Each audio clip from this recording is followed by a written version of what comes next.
mbokki Gambia ñu ngi leen nuyu nuyoob jàmm nuyoob yërmande te ànda ak barke nuyoo yi faaxee ko AG radio ak seeni mbokka Salieu Njie ñoo amati mbégte gu mag dellu si waat di waxtaan ak yéen di Saturday special programme mooy waxtaani bés bi bési tey jii dal di tolloog bésub samedi 20 fan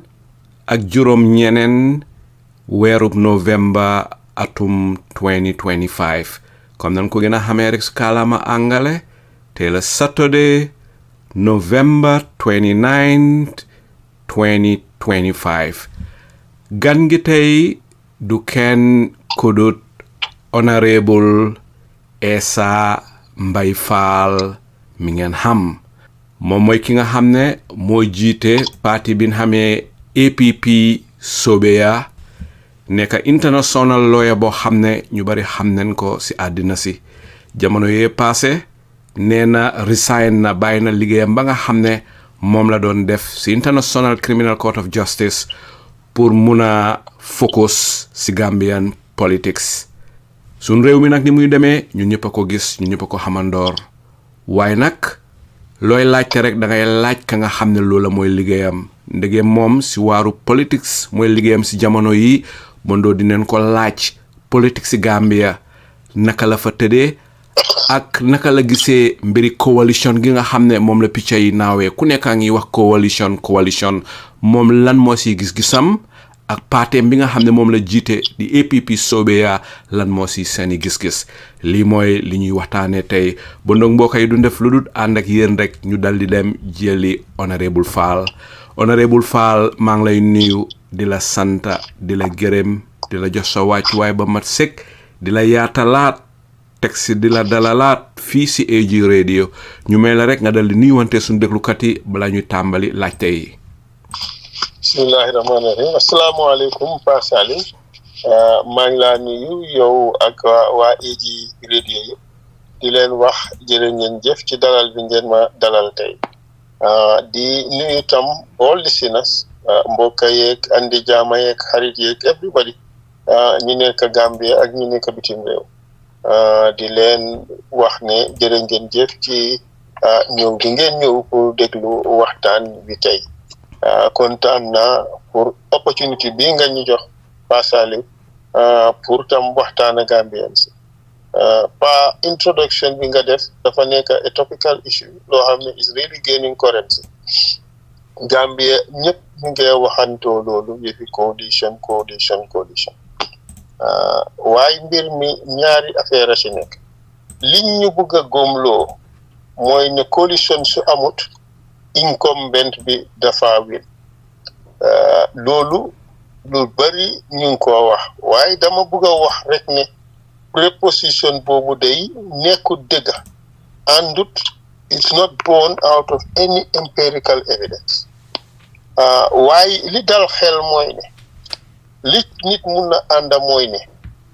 coalition day suñ ko amee daf ñoo gën a noppal dafa gën a wàññi difficulté bi pour génnee fa incumbent bii nga xam ne Gambie ñëpp d'accord nañ ne dañ ko war a génne su coalition amee dina yombal mbir mi war naa gën a yombal mbir mi loolu lañ gëm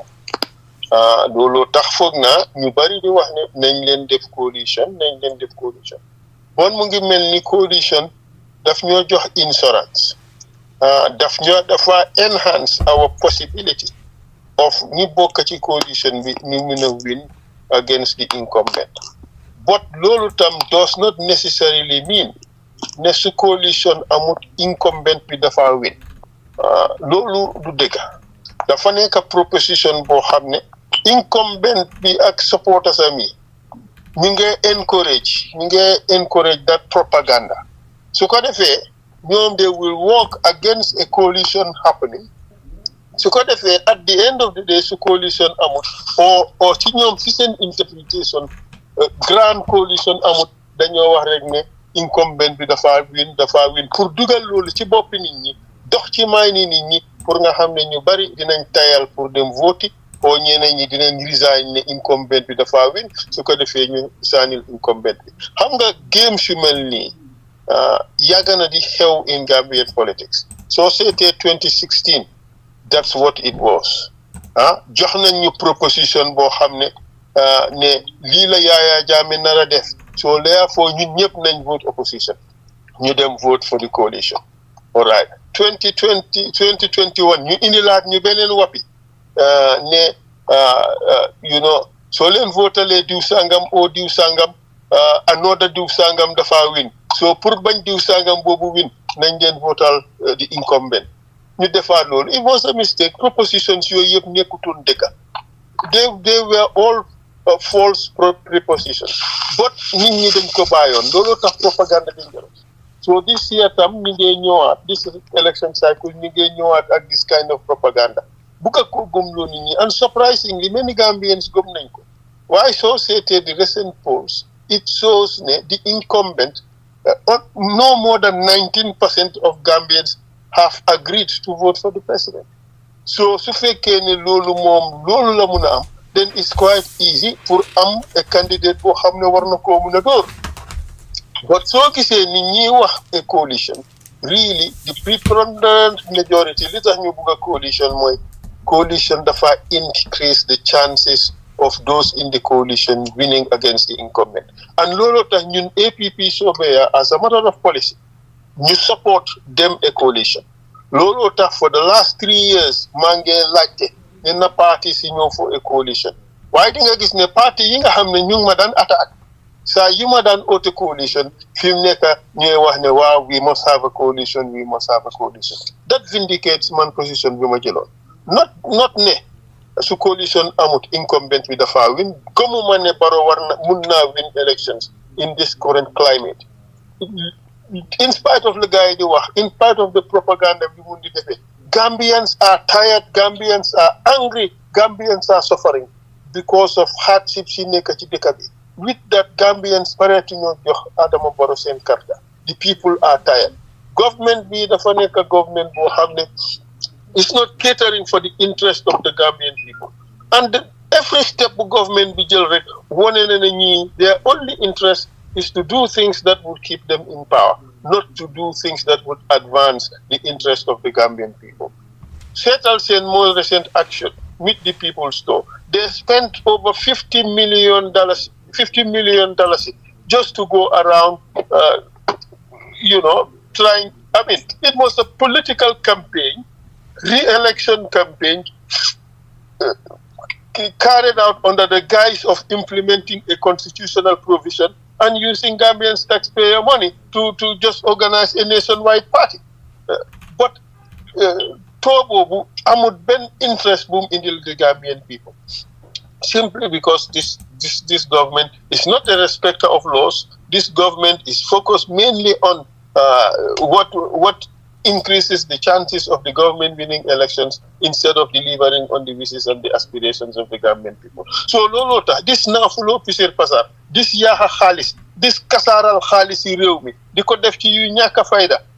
so ba xel meeting ci gaay def yépp a lot of the time ñu ngi ci waxi garu walé, ñu ngi ci waxi téssante, ñu ngi ci waxi tiñante. That is not meet the people's store. That is not what the constitution has mandated. The constitution dafa indi di meet the people's store pour executive bi waxtaan ak askan wi toog déglu askan wi xam luy seen problèmes toog déglu askan bi xam askan bi lan mooy their expectations. Government will come up with plans that will deliver on the wishes and aspirations of the people. That is what the Meet People Tour is supposed to be about. It is not supposed to be a backdoor vehicle for a political campaign to satisfy for the benefit of the incumbent. That is wrong. It is illegal. It is absolutely abominable. This thing should not happen. the NPP government, the Adama Barrow government, should have been made to repay all this money that it has paid on this political campaign for their own re-election, because it is absolutely unlawful. But be rest assured that suma gum moyne coalition dina am. What is going to be the nature of that coalition? What is going to be the leadership? That I don't know. I don't have a crystal ball. But there are important issues that come out of all this talk, all this discussion about coalition. Principally, the most important question being the issue of leadership. How would leadership be selected? Because let's be honest, this is not about Essa Faal. This is about whosoever is running for president wants to be president. For now, is a given. I don't think there is anybody who is running for president but does not want to be president. So, therefore, all those aspiring candidates want leadership. But naturally, not everybody can lead. So, Fumjar, if there is a coalition, Fumjar, somebody who is chosen to lead. The question is, how should that person be selected? A coalition, a coalition, it is party-led, meaning a particular political party will lead that coalition. They have other ideas as to how a flag bearer should be selected. Some believe it should not be party-led. It should be about the capability or the possibility of the candidate winning under that coalition ticket. So electability is an issue for some people. I do not think that it makes sense for any coalition when you select a leadership, it is generally believed that the person is not electable. So jele bena Samba Boy, for instance, ko hamne amut any following nini hamun ko o nini bugun ko o amna certain characteristics yo hamne tahna Gambians are unlikely for sanin koko. So jele koko dugal ko as a coalition leader, it is unlikely that person will win. Wouldn't it be a waste of time for any coalition to go for such a candidate? I think it would. For Nani Lolu, it makes sense. Therefore, any coalition, you turn a candidate bo hamne amnen confidence ne key munna win. Amna the possibility of winning. Man for APP-SOBEYA, we do not buy this idea of party-led coalition, and we have a reason, especially. So a party-led coalition bo hamne. It is all intended to have a particular party anointed instead of having a genuine process. Bo hamne, it's aimed at putting in place a fair and transparent process of selecting a flag bearer. Some people think yena parties, they may just ask for kind of support you win. I don't think that is a coalition. I don't think that is a coalition. So my understanding of a coalition moy ñun dañoo ñëw ñu bokka ñu ànda. All right? Suñ ñëwee ba bokka ñu ànda nag mu ngi mel ni ñun liñ am yëpp lañ boole. Waaye yow soo bëggee ne yow sa bos dañ koo séparé génnee ko teg ko fale leneen li si ñëw yëpp ñëw tegu ci yow li nga am nga bëgg a ooyee loolu a coalition, man, I don't think that's a coalition. And for situations like that, man, I believe someone little xam-xam bu ndaw mooy ne it will often laa wax de, not always, but it will often end up in disagreements and ultimately disaster. Man bëgguma loolu. Man dama bëgga process boo xam ne it is genuine and fair. It gives everybody a fair shot at the leadership. Nothing should be taken for granted. They want to base things on historical facts. Okay, ñun daaw amoon nañ nangam, therefore ñun ñoo war a lead. Xam nga loolu is faulty logic. It's faulty logic in the sense na su fekkee ne yow danga ko bëgg a base rek on daaw ne daaw yow amoon nga lii, therefore yow yaa war a lii. Ñu ne dinañ la tontu ne well daaw it yow amoon na ku la raw comme que amoon na ku la raw bon jarul ñuy def élection comme que ni nga bëgg ñu anointé la as ne yow ñii ñëpp daaw yaa leen lead bon it dañ anoint keneen ki nga xam ne kooku moo la liit loolu la rek so xam nga loolu therefore elections do am so and the best one other factor one has to consider is mooy ni every political party li nga doonoon démba ak li nga doon tey dafa different and for every political party for that matter especially in this political season buñ nekk nii this electoral cycle a lot of the parties are not what they used to be before in terms of size, in terms of membership, in terms of organization. So better nag yow waruñoo mun a sax just take anything for granted. For now the best thing for every coalition to do in selecting a flag bearer is to have a fair, transparent and measurable process, measurable parameters by which nga xam ne moom la ñoo mun a select a flag bearer. And pour man the issue of electability is just one, but it's not the final and the defining criteria. There are lots of other criteria that we have to bear in mind. Ndax ki ñoo tànn sax am na any difference ak kan faa génne ak kañ fa bugg a génne so yow su fekkee ne ñun ki ñoo tànn kiñ bugg a tànn is almost the same as kañ fa bugg a génne but loolu amut sens. It's just like ñu ngi trade A for A or you know ñu ngi trade A6 for 9. Loolu interesting. I don't think the Gambian people are interested in that. The Gambian people would want genuine change, not cosmetic change. So fekkee ne ki ñoo tànn obviously amut characteristics or qualities yi nga xam ne moom la Gambian people bi bugg ci seen leaders like ku am integrity ku honest ku mun a liggéey am a proven track record ne kii mun naa liggéey mun naa deliver. Those things are important. Waxuma jànga rek sax because jànga is important but it's not absolute, it's not the final. You know, am na yeneen important qualities like character. You know, those things, all those things matter. And in fact, man, bu characteristic bu ma dee gën a emphasize mooy empathy. Ndax kii am na yërmande ci nit ñi. All those things are important. So better nag ne su ñoo just select a leader duñ just ñëw rek ne which is the party which claims to have the biggest following na ñoo ñu lead. Loolu amul sense. That does not make much sense as far as I'm concerned. Ñenn ñi dinañ wax ne Essa xëj na du bugg a dem coalition on the basis of party led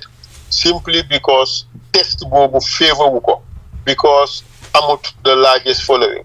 Man, I will dispute that for the simple fact that okay, in terms of election results loolu duma favor but the latest poll favor na ma because the latest poll shows ne Essa is the leading candidate. You know, so bon man the issue of party led on the grounds ne ku ëpp following moom lañ war a jiital pour man believe naa ne if we base it on the latest empirical evidence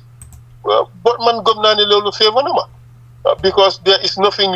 letting nothing there that can replace the latest poll. But man, I don't want to base things on polls. I don't even want to base it on size of the party or the following of the party. I want to base it on a lot of other important considerations. Moine, who is this person that we want to select? Is this person any different from Lynch Amon or Lynch Am? Is this person likely to come up with policies they are different from Kifane Kani? So it's supposed it's going to be the same thing. Well, that is not interesting for the Gambian people. But man, I believe that this government is a corrupt government. So Singbuke Ejelko Hamne is also corrupt. Man, I would not support that. So integrity is an issue. So Motah money, the issues should not be based only on support that the person has. It should be based also, in addition to that, it should also be based on other important criteria. Integrity, honesty, capability, and all those things are important. Really, for coalition, determining the coalition head, I am not saying that numbers don't matter. I'm not saying that the persons following do not matter. Those things are significant, they are important. but they ought not, should not, must not be the only criteria. Other important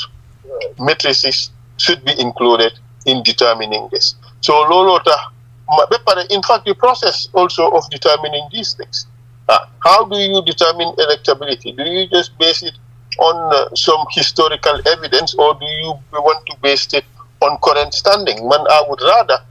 take it on current standing than on historical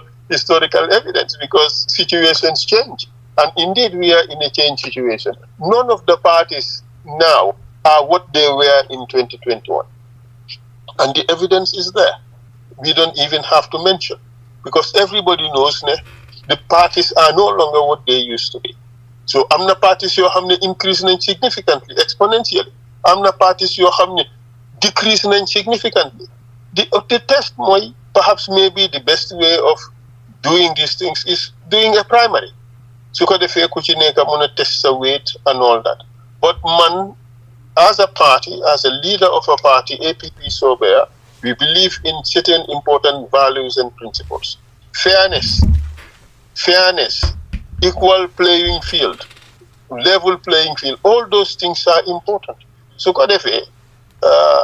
ñu jël a process boo xam ne it is fair, it gives everybody a fair and decent chance, and we base it on that. Su ko defee foog naa soo amee objective and measurable criteria rek, it makes life a whole lot easier. But another thing, man, foog naa ne coalition, people focus mainly on just selection of flag bearer. But man, I want to focus also on other important issues. That is power sharing arrangements. And how can we put in place such power sharing arrangements you have? President will do just a leeway in spite of the constitutional provisions, giving him discretion to appoint people. Dinko jox that leeway ba nga xam ne dafa go outside the arrangements, the coalition arrangements. Lu ko mooy su loolu amut bon dañoo delluwaat rek to the situation of 2022, 2023, 2020 ak 2021, when xam nga the president toog rek decide ne coalition partners am yi daf leen a ditch. So we don't want that. So we have to have arrangements yoo xam ne it makes it difficult for the president to do that. Lu ko mooy itam coalition bi interesting, because coalition partners yi duñ óolu ka ñoo jiital te fu trust amul rek dafa difficult pour commitment am fa. So looloo tax ñun we believe that there are certain important principles that we should have in every coalition. One, there has to be a fair process for selection of flag bearer. So it should be, in fact, selection of flag bearer and not anointment of a flag bearer.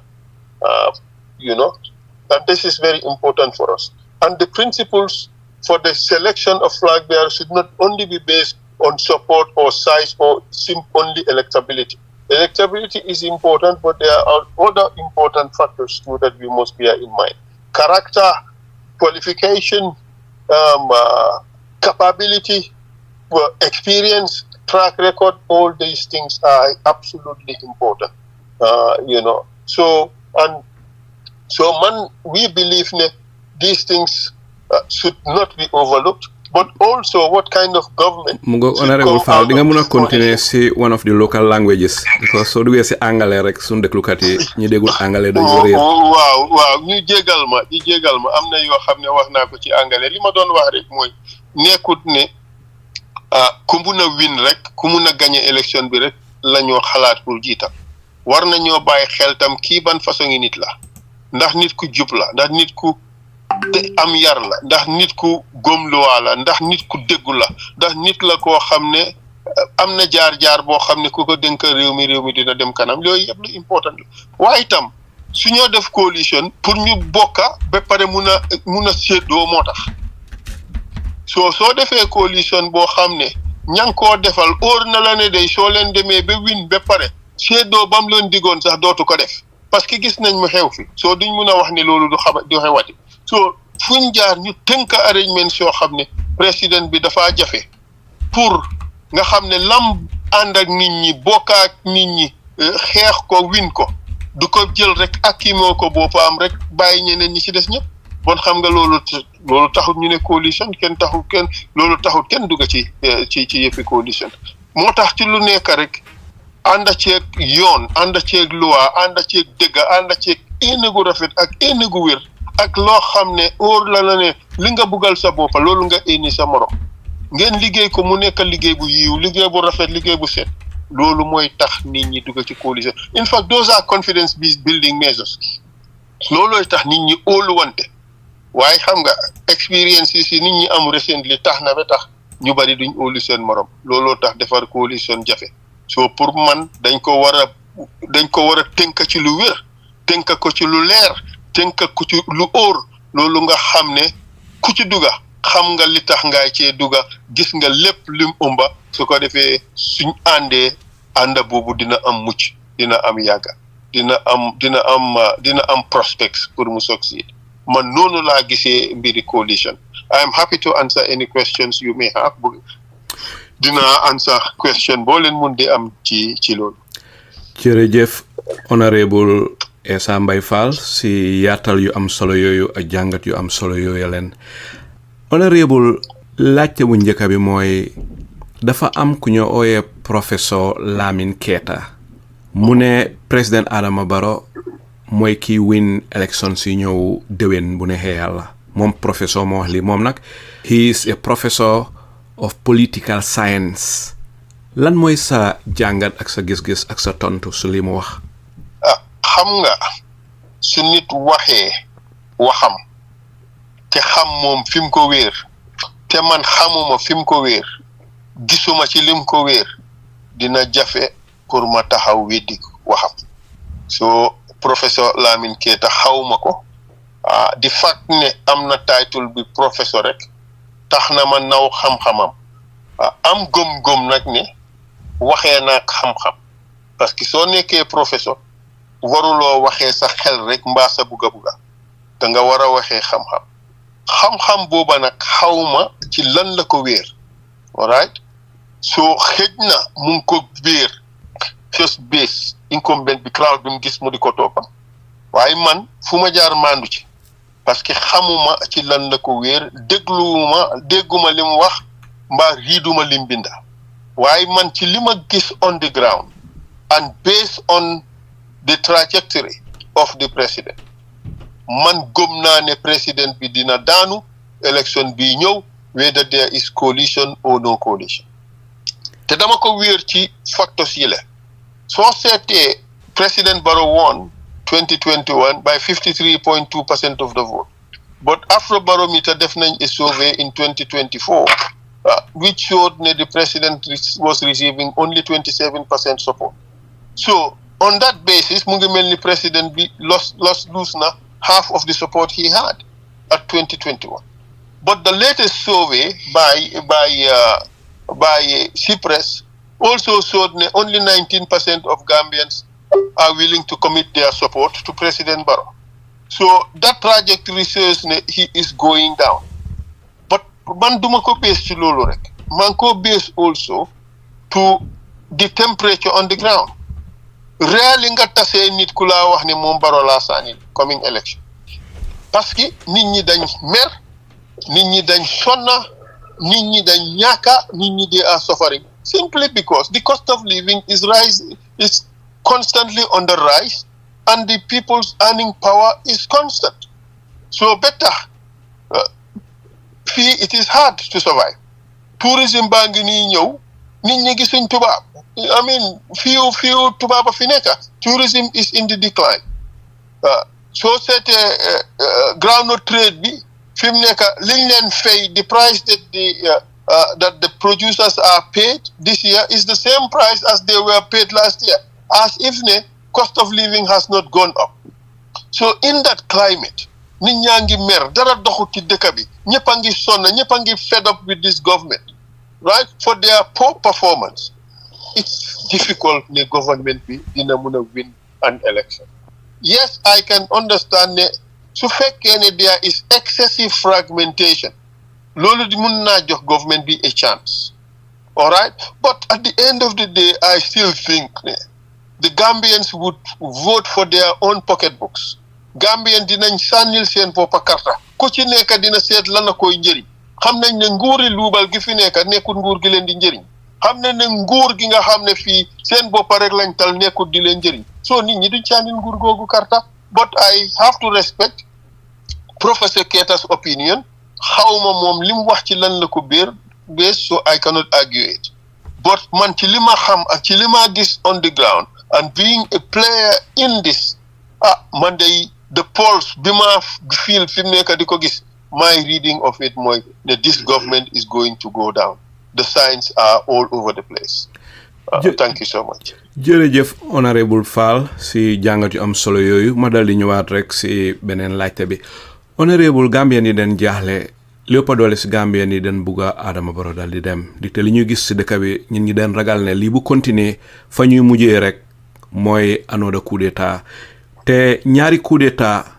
within a period of xëj na since bin amee independence sa léegi sa dëgga doy na te buggaatun coup d'état sa dëgga Gambian yi den bugga Adama Barrow dal di dem waaye yow yaa ngi wax ne pool si nga xam ne moom la Gambian yi tàmma di gis yaa ngi ko dispute yaa ngi wane ne am na pool soo xam ne yow la favor above the rest bugga na ñoo xam pool sooyu ban soñu polls la nite Gambian li ñoo ragal mooy calculus yi maanaam nin weejee affaire yi nin gisee affaire yi xëj na yow nga gisee ko neneen ñu dem ba elections nga realize ne foogewuñ ko nii de giseewuñ ko nii comme bañ rek li la daloon last election bi ni nga gisee woon things foog ne boo demee xëj na things will be a little bit easy waaye bi nga demee gis nga ne things were very very difficult loolu leen bañ rek mu dal la ndi te yow ne nga candidate boo xam ne Gambien yu bari ñu ngi wax ne sa dëgga kenn dispute ne yow mun ngaa amee Gambien yu bari believe neen te gëm neen ne te dañ ñaan yàlla sa ñeneen si ñoom pour yow wala nit ku mel ni yow jiite Gambia su boobaa ne am Gambia bu jaar yoon kenn dispute yow sa qualification sa experience sa patriotism kenn werantewut loolu ak sa xam-xam ak sa man-man ak sa pas-pas waaye den ragal rek politiciens yi def ay erreur yu ndaw Adama Barrow ñëw dal di gañewaat continuer lan mooy sa tontu si li ma wax xam nga suma tontu pasaalu dafa yomb xam nga yow si sa boppa si sa question bi yaa ngi def introduction to the question wane ne digga nit ñi yëpp dañ soona nit ñi yëpp d'accord nañ Adama Barrow dafa daanu he's going to lose so loolu rek wane na ne the mood in the country is to bring about change so the question is what change boobu naka laa mel dafa jël feesi Essa Faal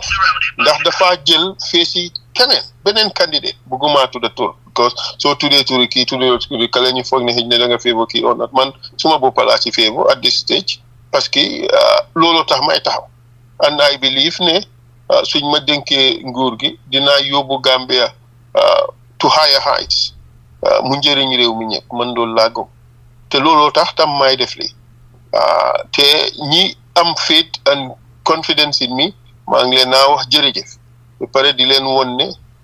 bu leen discourage nag bu leen dégga the narrative on the street ngeen discourage ne kii suñ ko toppee du win in fact the truth is I am not pounding my chest waaye li ñoo dégga ci réew mi mooy Essa Faal is the solution man day in a lot of quarters loolu la ñoo dégga waaye xam nga this is not ni ñoo wax rek mooy this is bias parce que moom moo ko waxal boppam is self-serving but the truth is ne ñu dey loolu la ñoo dégga ci dëkk bi and I want that also to increase ñun we are the solution te yal na ko yàlla def ci xeli nit ñi ak ci xoli nit ñi ñu gëm ko jëfee ko su ko defee ñu votal ñu win next election propaganda lu important la ci elections bul fàtte ne last election nit ñi sànni luñ Adama Barrow nit ñi karta giñ sànni karta giñ jox Barrow pour mu win it is not an endorsement of Adama Barrow okay rather people be made a statement ne okay ñu bari gëm nañ ne at least man ci li ma dégg de nit ñi di ko wax because wax dëggaa neex yàlla man loolu that narrative man ko dégg after the election and it really shocked me because xam nga léegi-léeg nga nuur ci mbir mi ba nga xam ne lu nekk around yu sax doo ko xam doo ko yëg waaye man bi nit ñi sànnee karta liñ ma wax mooy Essa Faal wax nañ la ne nga xaar ba 2026 ñun you know bëgguñ a particular candidate mu win or bëgguñ a particular party mu win or bëgguñ a particular coalition mu win looloo tax ñu sànnil Adama Barrow loolu day dégg naa ko ñu bari wax ko xaw ma ndax noonu la fa taajoo o taajow fa noonu waaye man su dee noonu la fa taajoo sax I am against that parce que yéen itam rafetut or yéen is based on a false narrative understand so moo tax Adama Barrow or the incumbent government suñ gëmee ne ñoom they are going to win simply because ne the last time nit ñi ñoom lañ sànnil I think they are in for a rude awakening situation bi change na Gambia métti nañ métti goo xam ne it is highly unlikely pour nit ñi demaat sànnilaat this government pour mu remain in power the question is nag ndax nit ñi dinañ doyloo any of the other candidates yu come forward that is the question xam naa ne nit ñi doylu nañ ci nguuri Adama Barrow waaye ndax dinañ doyloo any of the other candidates yi nga xam ne dinañ taxaw man nag wax dëgg ne yàlla ñun éne gu rafet rek lañ am ak yaakaar ak gëm based on li ñoo gis on the ground ñu make an assessment am yaakaar am óolute suñ boppa ne with the performance bi ñoo am and the reception bi ñoo am ci nit ñi am nañ yaakaar ne war nañoo mun a wér te foofu lañ tollu fi mu nekk am nañ gëm-gëm boobu am nañ yaakaar boobu ba pare na ñu jël ko yëpp diis ko yàlla buur bi suñ borom xam ne nit ñi ñooy sànni karta waaye yàlla mooy fal te yàlla ji ko neex laa fal te kenn mënu ci dara ñuy ñaan yàlla nag ne mu fal ñu lu tax ñuy ñaan yàlla mu fal ñu mooy ñun suñ éene lañ xamuñ bu keneen suñ mun lañ xamuñ bu keneen suñ commitment ak suñ déggu lañ xamuñ bu keneen waxuma ne ñeneen candidat si amuñ qualities yooyu de possible sax am na ñuy am qualities yooyu te beraw ma loolu yëpp mun naa am man xaw ma ci loolu dara waaye li ma ñaan yàlla mooy ne mu fal ñu ñun ba pare jox ñu kàttan bi jox ñu commitment bi jox ñu doole bi jox ñu wisdom bi nga xam ne dinañ liggéey ba Gambians ñëpp kontaan ñu yóbbu Gambia to higher heights xam nañ ne am nañ ideas si xam nañ ne am nañ mun bi waaye fii ku yàlla dimbale rek moo fi nekk di ñaan yàlla mu dimbale ñu mu tànn ñu jox ñu nguur gi di ko ñaan moom mu dimbale ñu ba ñu yóbbu Gambia ñun ak Gambien si yëpp fiñ bugg a Gambia dem ñu génnee ko ci guuta gém nekka nii ñu génnee ko ci incompetence bi nga xam ne moo nekk ci government bi génnee fi corruption bi nekk ci government bi génnee fi luubal geeg tappale geeg sàcca gi ak génnee fi nguuri teesanteeg nguuri xuloo nguuri defante indi fi nguur goo xam ne lu ko tax a jóg muy liggéeyal Gambian people bi yóbbu Gambia ca kanam a kanam def Gambia mu mel ni yeneen réew yi saaka réew yi ñu wër mu nekk réew muy dem kanam yaa ngi wax nag ba laal defi coup d'état yal nañu yàlla musal ci maasi boobu yal nañu yàlla musal ci coup d'état yal nañu yàlla may dëkki loi waaye dëkki loi day ku ko gën a mun a indi ci réew mooy ko xam loi mun ko de bon di wax Gambian people bi ne ko ci loola gisuma ko ma ci raw nag wax dëggaa neex yàlla su ma ci nit rawee sax loolu amul solo waaye xam naa ne am naa ci mun goo xam ne buñ ma dëkkee réew mi bu soobee yàlla dinaa yóbbu réew mi ci luwaa ak dëgga boo xam ne fa la ko Gambian people bi buggee ñu bari nag dañ dee bugga sooy wax sax ci lii bul wax sa experience waaye nit ki nga doon rek nga dee doon ñeneen ñi sax dañ dee wax ne Essa Faal dafa use TRRC pour bugg a nekk président waaye nit ku nekk sa experience ngaa demee di mun ngaa dem apply pour job ba pare ne doo wax sa experience moom kañ ñi dee bañ ma wax suma experience mooy ñi nga xam ne suma experience daf leen intimidate mooy ñi nga xam ne amuñ experience boo xam ne dina comparable to man experience bi ma am moo xam ne ñoo xam ne óor na leen ne suñ tegee liñ am ak ñu teg li ma am su ma li xëj na li ma am dina ëppa ñoom liñ am by far in spite of li ñoo brag ak di coow yëpp soo looloo tax nit ki sooy dem li nga am rek ki nga doon rek ngaa mun a doon sa experiences dafa mata liggéey yi nga def in the past dafa mata all those things dafa mata te sax ci la nit ñi di mun a joojee xam yow ban façon nga xam yow naka nga mel xam yow naka nga déggoo xam yow naka nga teeyee xam yow naka nga munee liggéey xam yow naka nga amee yar xam yow naka nga jubee all these things are important te nit ki foo waxee rek feeñal sa boppa foo defee rek feeñal sa boppa man nag def naa wax naa feeñal naa suma boppa ci kanami Gambien si ñëpp gis ko ku ma ci merewut ngir ne def naa dara loo xam ne tiiñal na sa nit feeñal na sa nit xam ngeen ne def naa liggéey bu baax bon man liggéey bu baax rek laa xam liggéey bu baax rek laa mun liggéey bu baax moo ma tax a jóg liggéeyal Gambia moo ma tax a jóg ba tax am naa yaakaar ne suñ ma dénkee dëkk bi dinaa yóbbu dëkk bi foo xam ne it will keep Gambians smiling. Thank you very much. jërëjëf Honourable Faal si yaatal yu am solo yooya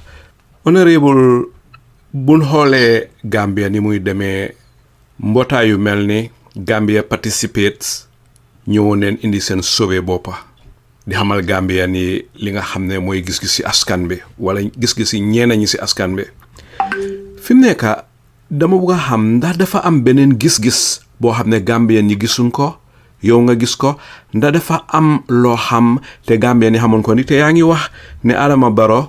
popularité am fi mu nekk falls to almost 19%. Ba pare yow according to certain polls you are the favorite maanaam yow la Gambien di gën a doyloo si jamono yi ma bëgg a xam rek polls yooyu wala sauvé yooyu fan la jógee. Ok xam nga yaa ngi wax Gambia participate sauvé bi Gambia participate sauvé bi mooy si press sauvé bi it's wide so there is this part boo xam ne people don't talk about it duñ ko dee discuss parce que tam nekkul luñ fesal lool waaye soo seetlee ne dañ def sauvé in every ci local government area bu ci nekk def nañ Banjul def Basse def Birkama mooy West Coast def KM mooy Kanifing def Janjanbureh def Mansakonko yooyu yëpp def nañ fa pôle pour laajte nit ñi kan lañ gëm na mooy nekk di next président kan lañ bëgg mu nekk di next président soo seetee pôle boobu Essa moo win KM Essa moo win West Coast Essa moo comme ay foog na second or third Janjanbureh Essa moo comme third Mansakonko loolu soo ko applyé to the voter register because su nit amee 10% West Coast nit ki am 10% Banjul 10% West Coast ak 10% Banjul du benn di Banjul has 22,000 voters so 10% of Banjul is 2,200 votes. Birkama is about 370. West Coast is about 374,000. So 10% of West Coast that gives you 37,000. So 2,000 at 37,000 the voting. So poll bobu nonu so ko sedlo if you apply it to the voter register or to the voter turnout of last year, Essa is the leading candidate. Lolu sta Gambian preeminent Gambian statisticians wax nañ ko Touba Mari bind na ci articles published nañ ko Standard newspaper and everywhere. Def na ci ay programs radio programs TV programs bone ne if elections were held today according to that poll Essa becomes president but man I am not necessarily fixated on those polls loolu man bari lu ma njëriñ wala sax dama ko rees rek pour wone ne su fekkee ne ñu ngi wax ne following la ak support at this current stage that is tey we cannot base it on 2021 we have to base it on today's poll or the most current poll but the most current poll man la favor so but man I'm not so interested in that lima interest mooy ne suñ bëggee determine kan moo ëpp support kan moo following nañ defee primary foog naa that is fair to everybody su lu tax nit di war a bañ pour dem e primary su fekkee ne yow yaa ngi wax ni diw sangam day man maa ko ëpp doole man maa ko ëpp support nangu la dema moom primary ndax loolu is not fair loolu gën a fair instead of nga ne nañ ko based on 2021 what if sax yow sa major competitor bi nekku fa woon 2021 but su dee dañ ko based sax in 2021 yow 2021 am na ku la rawoon so but these are difficult questions yoo xam ne soo ko tegee ci table bi ñeneen ñi duñ am responses duñ am tontu ci loolu so lu ñoo def rek mooy ut yeneen wax yoo xam ne jarul sax ma di leen di characterize or di leen describe but li important mooy nañ am fair rules yoo xam ne moom lañ teg ci table bi rule boo xam ne dina fair ci ku nekk and the easiest and the best way mooy kenn dem e primary ku ci nekk you see you stand or fall by your own weight foog naa loolu moo ëpp njëriñ loolu ëpp fair loolu gën a fair instead of basing it on some poll boo xam ne mun naa correct mun naa ñàkk correct o nga base ko on poll boo xam ci matrix boo xam ne saawaay is no longer valid te poll boobu li tax mu interesting mooy ne soo jëlee the two candidates from UDP nga boole li gaay am daf laa jox exactly li UDP am last election plus 10,000. soo ne two candidates from UDP yan candidate nga non man jarut maay cee dugga jarut maay tudda tur ok jarut parce que man that's not the way I do my politics bugguma bi tudda turi nit ñi so man lu rafet rek laa dee bëgg a wax ci nit. Even the president, I criticize his policies. I don't criticize him. I don't say anything against him as a person. So, suma politics, I want it to be clean. I want to be issue-based. I want to be focused on the things that really matter. So, mota ay turak affaire yoy buguma jiti duga. So, c'était poll bobu nonu, the local government area poll. Di nga gis ne ñaari candidat siñ fa boole ñi nga xamne ñu ngi joggé UDP. So boole liñ am in terms of votes, daf la jox almost exactly the UDP in 2021 plus 10,000 votes. So that shows that part of the poll is almost near accurate. But like I said, I'm not fixated on polls. Ma bëgg xam rek Honourable Fall, local government area polls sini ñan ñoko conduct? No, si press ñoko conduct. Xam nga pour man, that is the part of the poll that was least talked about. But it is the most interesting part of the poll, according to Tuba Marimo. He's a statistician. I'm not a statistician. Momo Geneli, ne polls. In fact, the reading of the polls was erroneous. I'm not identifying lots and lots of problems. Why, I'm not interested in those things. What I am interested in Moine, senior them a coalition. Nañ am a fair process. And there is no fairer process than having a primary. Kubuga party led name because malo opale won. Therefore nga ko jox I would argue ne why yow it bon jaru ñuy dem election parce que suñ la ko joxé yit yow it amna kula opale won bon nañ ko jox ko ka rek su dé nonu la kula opale won 2021 is the test. Bon ki la opale won 2021 mu nga fa te ba tay mu nga taxaw bon jaru ñuy dem election. But that is not the issue. So to base it on that is erroneous. Nañ find tay kan mo oppa doole. Su fekkee de yaa ma ëppoon doole kañ 2021 nga yaakaar ne ba tey yaa ma ëppa doole nañ dem rek ñu test ko. Su ko defee at the end of the day the results are what the results are. Ku ci nekk waaw su dee sa am nga support di nga taxaw soo amul support di nga daanu ñu base ko ci loolu rek foog naa loolu moo gën a fair. But in addition to those things you check other criteria. You itam dañ important. This is what I am saying. Parce que tam dama bugal Gambia lu baax. Buguma ñu change the current president and replace the current president with ku mel ni moom oo ku ko gën a yees. Dañ buga kañ am koo xam ne dina nekk a major improvement. Dina nekk koo xam ne dina dwarf what we currently have. So looloo tax nag ñuy def lii looloo tax at least ma dugga ci. Waaye buguma exchange a ying for ying, bugana exchange a ying for a yang. Bugana am so xalo xamne is completely different from liñ am fi mu nekk. So lolo tax ñuy def li any other ko fogne dañoo jox tànn nit rek for the sake of tànn nit yaa ngi make a mistake. Gambian people want better.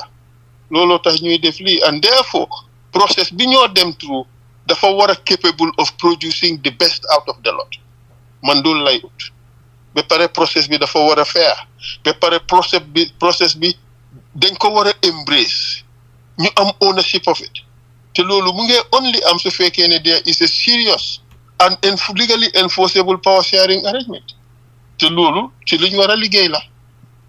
So I hope that answers your question. Jërëjëf Honourable Fall si yaatal yu am solo yooyu. Honourable xam nga fi mu nekk ni ndegem ñu ngi utali election 2026 dul mun a faate sélection yu ñu jógee 2021 fi mu nekk doomaani Gambien ñu bare ngi wax ne la fi nekkoon 2021 rek mooy ñëw 2026 waaye bu ñëwee si 2021 Adama Barrow mu ngi amoon 53%, Honourable Ousainou Darboe mu ngi amoon 27%, Honourable Mama Kandeh 12.3%, Honourable Halifa Sallah 3.7%, Honourable Essa Faal di yow yaa ngi amoon 2%, Abdoulaye Ibrahima Jammeh mu ngi amoon 0.96%. ba pare leneen loo xam ne jaaxal na nit ñi mooy bu ñëwee si Banjul bi nga xam ne fa nga juddoo président Adama Barrow am fa 15,800 votes, Honourable Ousainou Darboe am fa 8,103 votes, Mama Kandeh am fa 2,344 votes, Honourable Halifa Sallah am fa 1,120 votes, yow nga am only 502 votes. Before ma ñëw si programme bi wax naa 5 nit laaj leen ndax xel mun naa nangu lii waaye ñi ma waxal ñetta ñëpp den ma ne ñoom gëmul loolu ñeneen ñëpp fàttalil ma ne élection bi feewut ñoom doon jël rek di sotti di sottil Adama Barrow pour mu gagner élection bi feewu ndik te dafa impossible Honourable Essa Faal mi nga xam ne moom donga moom rek a juddoo Banjul si ñii mu mun faa am 502 ak ni nga popular Banjul during the 2021 elections ma bëgg laa laaj rek lan mooy sa gis-gis si lii. wax naa ko keroog te wax naa ko many times man xam naa ne élection bi feewut man gëm naa ne waxuma ne xam naa de dama ne gëm naa ne élection bi dañ ko sàcca man loolu laa gëm but awuma benn proof ne nii lañ ko sàccee kii moo def nangam kii moo def nangam kële moo def nangam awma loolu ba pare man gëm naa dama trust our IEC it's just trust awma dara luy wone ne ñii bokk nañ ci njuuj njaaj oo mus nañoo def njuuj njaaj amuma ko óolu naa leen parce que gëm naa ne bugga nañ seen dëkka óolu naa leen parce que gëm naa ne ñoom xam nañ ne élection buñ sàcca daf dee taal réew soo gëm naa ne ñoom kon ka bugga nañ seen réew dinañ def lu correct waaye even at that xam naa ne élection du IEC rek ñoo ko dee doxal IEC they are limited in number IEC dañoo co-opt a lot of people pour ñooñu mun a def di élection so waaye man su ma gëm-gëm wax dëggaa neex yàlla mooy ne man vote yiñ ma ooyal ci élection bi am naa loolu lu ko raw fuuf di dem parce que fépp fu ma dem ci dëkk bi nit ñi dañ maa wax ne yow lañ sànnil ñee nañu wax nañ dëgg ñee nañu waxuñ dëgg waaye gëm naa ne man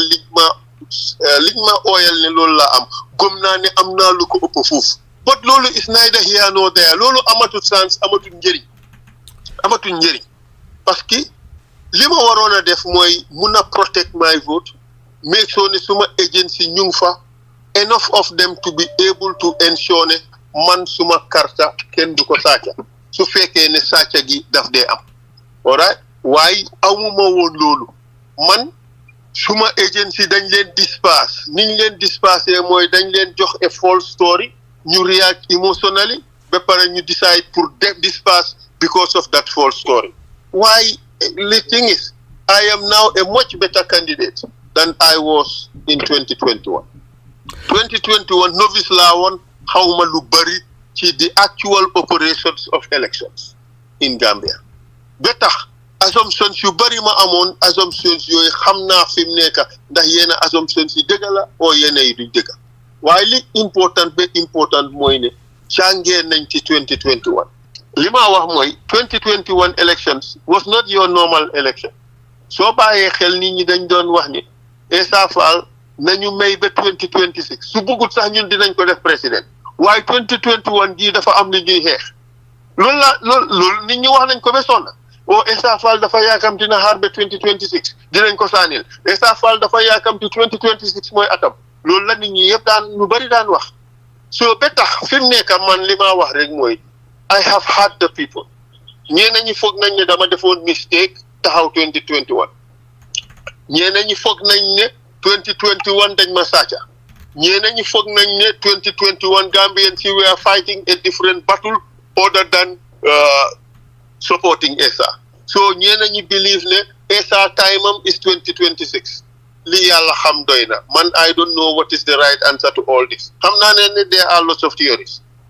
mun naa am sax lii yëpp dëgg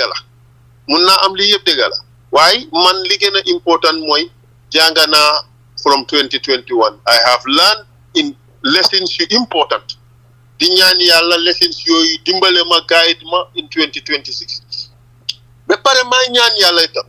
ne li Gambian si doon wax ne Essa Faal na xaar ba 2026 mooy atam dinañ ko def président ci réew mi di ñaan yàlla def ko di ñaan yàlla mu dugal loolu ci xoli Gambian si li gaay doon promise ñu jëfee ko su ko defee ñu jël Gambia change ko parce que Gambia is due for significant changes dëkk bi dañ ko war a wécci soo duggee fii Sénégal rek nga xeeb dëkk bi kañ laa mi you know so it is important na ñu indi change and meaningful change man xam naa gëm naa am naa yaakaar te bugga naa yàlla dimbale ma indi that change in Gambia ndax réew mi nokki tuuti ñu exhale su ko defee Gambia dem kanam nit ñi happy you know ñu develop suñ dëkk bi looloo tax ma jóg li passé na li am na ba pare mënumaa joxoñ kenn mënumaa blame kenn waaye su fekkoon tam ne dañ ma sàcc yàlla na ma yàlla àttee ñoom ci bii di ñëw waay I cannot cry over spilled milk soo gisee élection bi passé dewuma court billahi wal kitaabi su ma amoon evidence bi dem court waaw waaye dama ko amut loolu la xam naa am na ñu bari mere nañ ma ne Essa demut court waroon naa dem court sax support ñu dem court waaye support naa leen spiritually support naa leen by the statements that I made waaye mënuma dem court di try pour justify di try pour support a particular narrative boo xam ne really gisuma di proof loolu mooy mbir bi so lii nag soo ci nekkee doo mun a satisfy everybody ñeneen ñi dañ laa bëgg a te yàlla tax gis naa nit ñoo xam ne pasaalu suñ ma gisee dañ dee gis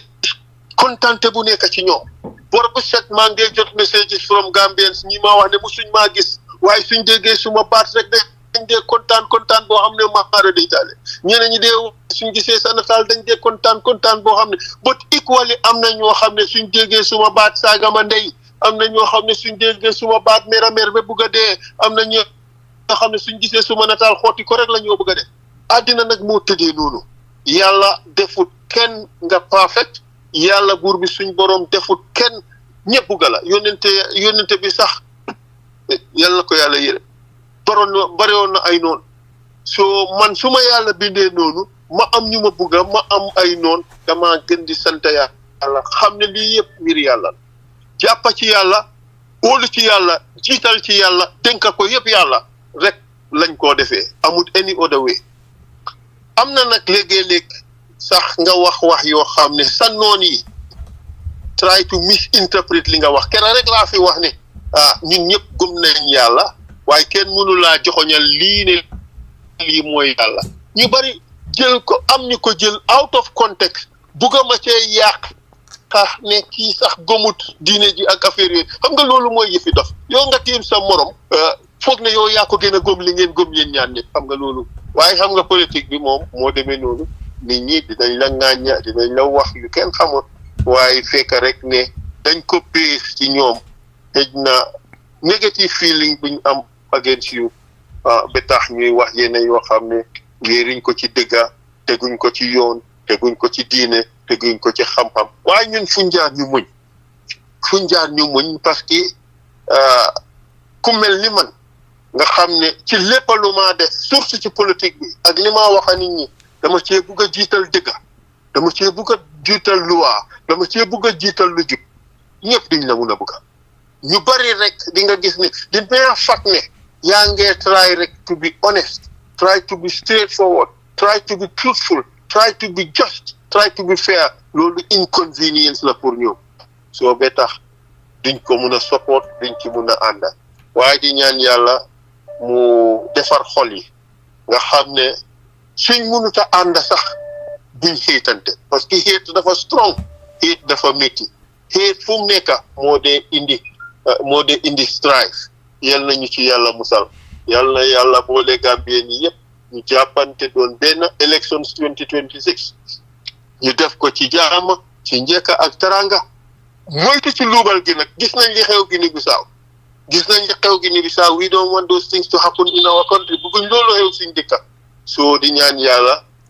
mu jàppale ñu am a peaceful and smooth elections Essa Faal gagné elections yi Essa Faal doon président ñu defar Gambia yóbbu ko to higher heights xale yi am jànga ndaw yi am xëy lopitaan yi baax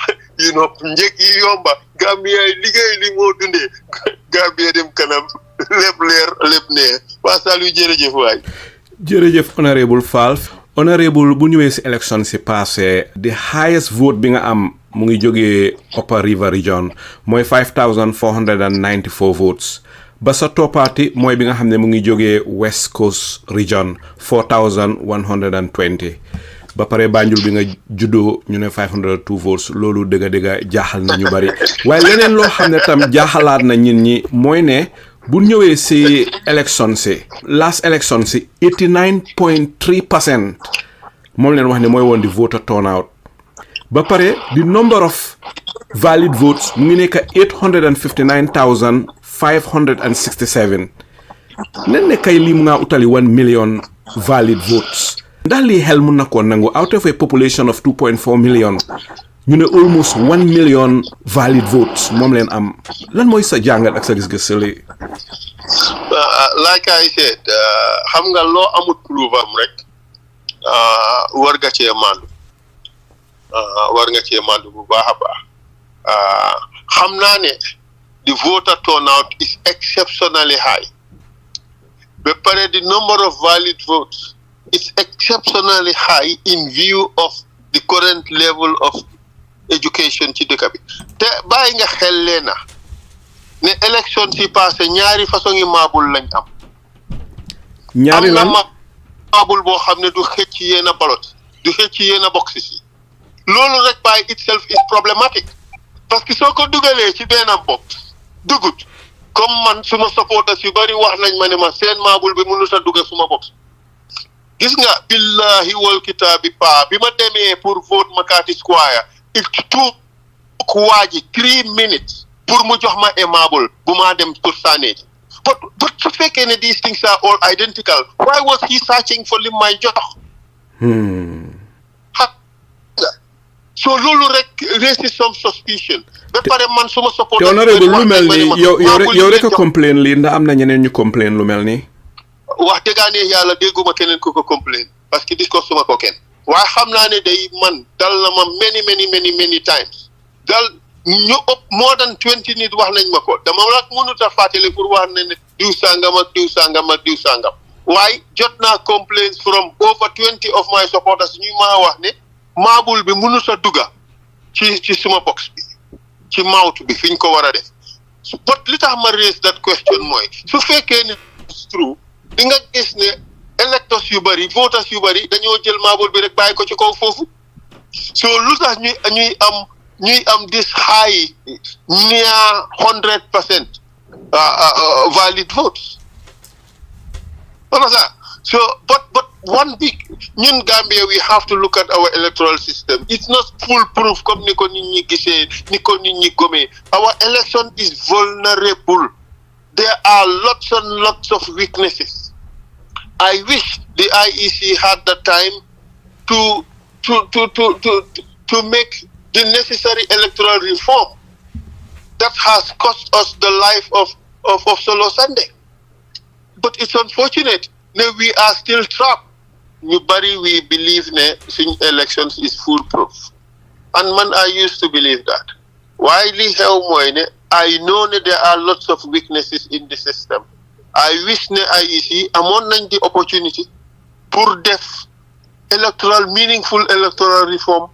indil ñu a ballot instead of this marble voting system boo xam ne dafa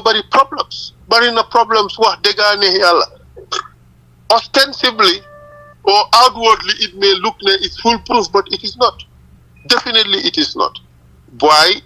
this is what we have fii la IEC fii lañ ko téye so we have to go by it but the biggest problem is the electoral register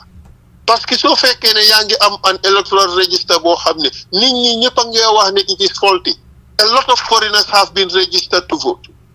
the best thing you can do su dee da nga bëgg a am an election that reflects the will of the Gambian people mooy defal a new general registration why we have to supplementary registration la ñoo def bon mu ngi mel ni the false that are allegedly I'm using the word allegedly that are allegedly contained in the electoral register, it means that we have to continue with them. So it's like take it, you have no choice. But waron nañoo muna consider the possibility def a general registration. Su ko defee ñun ñëpp we start from another level playing field. You see? Foog naa loolu moo gën a fair. But you know, xam nga fii moo tax gis nga government bi lii moo tax lately soo bàyyi xel government bi ñu ngi call on people who live in border towns pour ñu allow leen pour ñu ñëw vote lan moo ko waral a lot of these people are non-Gambians a lot of these people have been registered understand ba pare soo seetee sax the so-called population of the Gambia between 2013 and 2023 dafa increase exponentially Lolo is definitely not by procreation. I want to believe that is by immigration. And mainly also partly because of people you live in border towns, you come in as Gambians when they are not. But I believe Gambia should be an open society. Nini, especially from neighboring countries, should be able to come and live in Gambia. Parce que ñun ñëpp benn la. Soo jógee Guinea-Bissau,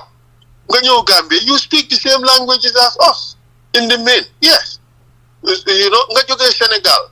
nga ñëw Gambia, we are one and the same people. So ñun war nañoo mun a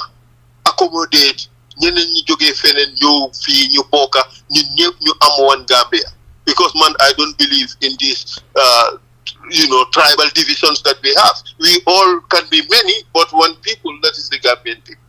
But then we have to respect the laws of the country. You do things in accordance with the laws, such that certainty muna am, such that organization muna am. Why Gambia moy deka bo xamne da ngay waru. When it comes to immigration, well, we are not as organized. When it comes to security, we are not as organized. Better, swing elections can be determined by ñoo xamne nekkuñ Gambian. Dañoo jógee across the border ñu vote. Dégg naa sax ne am na ko wax fekkewuma yëguma tiinuma gisuma. Dañ ma ko wax rek ne gars yi dañ daan jëli nit ñi from across the border nga ñëw vote ñu fay la 300 nga demaat. Waaw loolu moom jot neen ko fi Gambien yu bari dégg neen loolu. Waaw fu mu jaar IEC tam def yi ñu war a def mooy ne IEC door di police these things and prosecute people for committing crimes. Suñ ko defut bon sa affaire yi mooy loolu karta gi jaxasoo na mbir mi dafa yaaxu. Honourable kontaan naa ne laal nga IEC ndikte mbiri IEC dafa jommal Gambien yu bari ndikte ñi ko mel ni jookoli ak sin dégg jookoli corruption yi dégg jookoli ak li nga xam ne moo xew si wàllu corruption jógee IEC ba pare booleeg immigration di dem ba Mauritania ak yeneen dëkk di fa register Gambian yi am na ñuy wax ne election si decide neen ko ba pare Barrow daf koo sàcca daf koo win am na ñuy wax loolu nekku ne man maa koo wax am na ñuy wax loolu waaye nag mbiri IEC bi moom ñëpp a koo gis lan moo si sa gis-gis. may ma 1 minute ma separate issues parce que man nit ci luwaa la te dama bëgg a nekk nit koo xam ne dama jub jookoli xamaluma ko dara xamaluma ko anything wrong he has ever done xamaluma ko any corruption su ko nit xamee kooku moo war a pétition ne kii warut a nekk fii waaye man wax dëgg ne yàlla xamaluma ko lu bon xameewuma ko nit ku bon gisaluma ko lu bon soo loolu statement boobu man munuma cee ànd dëgg rek laay wax wax naa ko fi plain ne IEC xamaluma leen sàcca elections gisuma ko it dégg naa nag nit ñi wax ko waaye xamuma ci dara awuma any proof of IEC being involved in electoral fraud waaye tam won naa leen ne election yi Gambie du wut IEC rek IEC they co-opt a lot of people ñoo xam ne ñu ngay liggéey into the elections. Whether those people are involved in it or not, I don't know. Moo tax man bi ma daanoo election I nursed my pain, I carried my shame, and I held my head high with dignity. Understand nga? Akisuma ken lii akisuma ken lele waaye am naa right pour ne lii gëmuma ko am naa right pour wax ne lii day d'accorduma ci waaye nag dinaa ci ànd in the interest of maintaining the peace in the country loolu tax ma def loolu so loolu na leer ci yëfi IEC njëfi nguur gi nag li gaa yi dem register people outside nit ñi day nit ñi day konka nguur gi mënut a sax joxe ID card ci dëkk bi nguur gi mënut a sax joxe driver's license ci dëkk bi dëgg nguur googu su demee di wër àddina di joxe ID card bon am na lu ci xeeñ lu correctut understand nga ma so isit na nguur gi dañoo prepare seen boppa pour jox seen boppa di opportunity pour mun a register people yoo xam ne dinañ leen support so ma jëlaat loolu rek ndax nguur gi dañ def loolu pour jox seen boppa di opportunity pour register nit ñoo xam ne dinañ leen mun a support later maybe loolu la nguur gi bëgg a def waaye loolu sorry de baalal ma de waaye loolu su dee loolu la it's a crime waaye ñun Gambians si ñoo war a pare gis nga next elections nguur gi dañ ko am as easy as niñ ko amee last elections de nit ñi dañoo taxaw ci border si to prevent these people from coming in ma jëlaat loolu next election nguur gi suñ fogee ne dañ koo am easy comme niñ ko amee woon last time bi it's not going to happen nit ñi dañoo police seen border si make sure that these people will not come in our country ma jëlaat loolu nguur gi nit ñi dinañ make sure ne dinañ taxaw border si make sure ne nit ñi duñ jógee seen dëkka ñëw ne dañoo ñëw distort suñ elections mais pour ñëw vote suñ dëkka duñ ko nangu soo na nguur gi nag pare xam ne su fekkee ne gars yi bëgg nañ civil strife ci dëkk bi na gars yi continuer di push agenda boobu waaye du fi amee election bi is going to be different the Gambian people are going to be vigilant dinañ pare taka suñ digga ensure ne we have a clean election they can only win by a clean election buñ sàcca lii dootu fi amati nit ñi élection buñ sàcca dootu fi amati nit ñi dañu wax pare takku pour make sure ne we have a clean election te yàlla nañu ko yàlla may. Honourable ma bëgg a leeral rek leen maa ngi la wax mbiri Joe Colley soo gisee ma wax mbiri Joe Colley naa la leeral I'm putting it to you ne according to the National Audit Office covering the period 2020 and 2023 electoral cycle bi den gis ne IEC then transfer over $301 million into the private bank accounts of some of the returning officers. Joe Colley, si personal private bank account am, ñu fa fekk $53,666,225. $53,666,225. Joe Colley. So I'm putting it to you ne li nekkul ne is a rumor or a scandal li National Audit Office ñoom ñoo ko feeñal Joe Colley kooku la Adama Barrow jël tey teg ko fa so nit ñi they have reason to be worried la xamoon nga li xam nga pa we have to be fair doo dégg tërij rek nga ne dama na nga audit report daf dee ne léegi audit report bi dina génnee dara as a fact okay but audit report bi dina raise particular queries report bi dina raise parce que yooyu ndax answer nañ leen ak su fekkee ne answer nañ leen ndax answer nañ leen well to the satisfaction of the auditor bul fàtte ne elections were conducted te xaalis bi ñoo wax ni I believe ne xaalis boobu moo conduct elections so what part of xaalis boobu moo conduct elections ak what part of xaalis boobu is allegedly stolen xam nga loolu gisuma ko ci report te dégguma ko te xamuma ko so moo tax we have to be careful one thing la nit ki mun a wax mooy ne those payments may be irregular xam nga those payments may be irregular te an audit report dafa génne irregular payments man I was an auditor with KPMG so I know what I'm talking about okay but what we don't know is something that is irregular may not necessarily be something that is stolen understand nga so why man nekkuma the person ku war a answer these questions why Honourable Fall police after bu ñu defee seen investigation boo xam ne dem na about benn at 1 year police seen boppa then recommend prosecution pour ñu prosecute the IEC chairman ak the finance director ak seeni njooñ waaye gisun dara xewut ba léegi police ñoom ñoo make that recommendation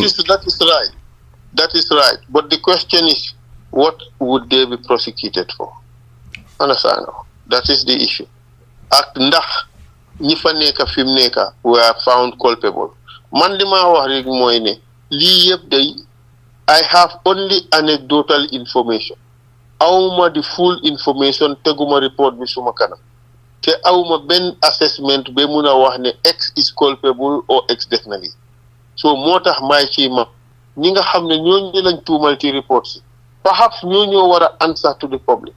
perhaps maybe yéen seen organisation si yéen a war a raise mun ngeen a raise the issue make it a public issue so ko defee the relevant people will answer the questions man de su doon am naa ci any conviction ne ñii dañ sàcc xaalis naa ko doon wax de waaw waaye dama amul loolu to be quite candid. Parliament sent report bi it gisuma ko. Perhaps maybe it should be my responsibility to take a look at it. Definitely. Wow. But wax dëgg yàlla readuma ko. I just had newspaper reports. Te foog naa li ma déggoon ne moo tax ñu bëgg a ñu recommend prosecution of former IEC chair mooy di fact ne certain documents gars yi nanguwuñ ko joxe loolu laa déggoon. So xaw ma nag really waaye su fekkee ne loolu am na you just go to court and compel delivery of the documents. But anyway that is not my issue. Li ma bañ rek pa mooy ma toog fii joxe impression ne A person is corrupt, B person is a thief ak affaire yooyu te awma ci dara lu ma ko bees wax dëggaane yàlla bon ñeneen ñi li ma leen a criticiser mooy tuumal nit ci loo xam ne xamuloo ci dara mu ngi mel ni man it I'll be guilty of that te bëgguma def loolu wax dëggaane yàlla du yëfi nit ku yiw du defi nit ku jub man I want everything lépp lu ma def fu ma taxaw ma war koo mun a justify so comme que lii nag awuma ci lu leer awuma ci lu directly convincing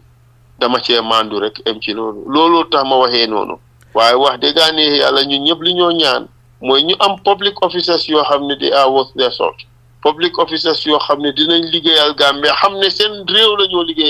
liggéeyaluñ any individual public officials yoo xam ne jiital nañ lu waa xam ne suñ defee things according to law rek si la suñ dikka di dem kanam maa ñaan yàlla nag mu def ko ci xoli ñëpp waaye def ko bëgg model country. jërëjëf Honourable Faal fi mu nekk ma dal di ñëw si eji panel bi fi mu nekk ma dal di ko tàmbalee rek si Bura di ba Bura ban laajte nga amal Honourable Faal. moom it dinañ nuyu Honourable Faal parce que ñun yëpp ndaw nañ ko trop réel di ko gërëm di ko sant si liggéeyam bu rafet bi nga xam ne def na ko TRRC ba ñu ko xamutoon ñëpp ñu xam ko loolu dinañ ko gërëm. gannaaw buñ ko gërëmee Honourable dinaa fi ñëw ak ñaari question yu gaaw rek waaye ma njëkkee si benn bi yaa ngi wax ne comme parti yi dañu war a dem primaries yow loolu nga gëm comme parti bu mag su magoon démba sax tey loolu óorut based on comme sauvé yi nga fi wax so primaries bi last time bi 2016 li ñu understand mooy dañ ne ku nekk mu indi 70 delegates te 70 delegates from each region loolu ba léegi mënut a détermine ne kii moo ëpp fii o kali moo ëpp fii so yow primaries bi nga wax ndax da ngeen a dem to each region ngeen sànni fa karta ba wër 7 regions yëpp ku nekk nga mun a xam sa doole fu mu toll ndax loolu nga bëgg a explain da yow loolu nga yaakaare or what. Thank you very much for this question. I think this just shows the level of engagement ci waxtaan gi because this question bi nga raise is very very important. Suñ defee xam nga man li ma gis 2016 góoma ne loolu primary la parce que really it's just ku nekk indil sa nit yi boppa rek a particular past number am na ñoo xam ne sax dañ leen abal ay nit ci li ma dégg parce que fekkee wu ma góoma ne loolu primary la so what I therefore mean is certainly bigger than that right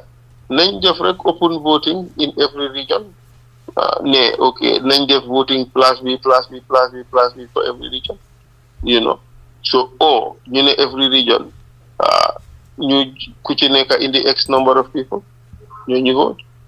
I mean there's no right or wrong answer in this li am mooy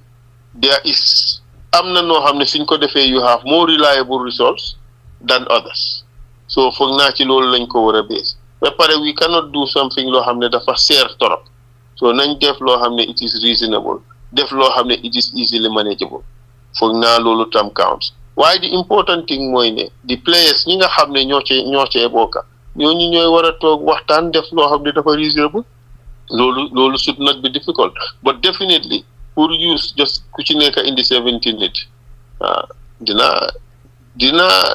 dina nekk skewed results to be quite candid man ci suma gis-gis waaye nag am na ñoo xam ne xëy na loolu satisfy na leen waaye man foog naa ne dafa tuuti torop pour mun a gauge the national polls as to who is the better candidate maybe this is something that can be increased a little bit you know pour jox ñu a better chance of results yoo xam ne moo gën a reliable I hope that answers your question but munuma la wax ne this is the magic number I think loolu should be the subject of conversation between the relevant stakeholders you know the important considerations might be what number would give us some sense of reliability,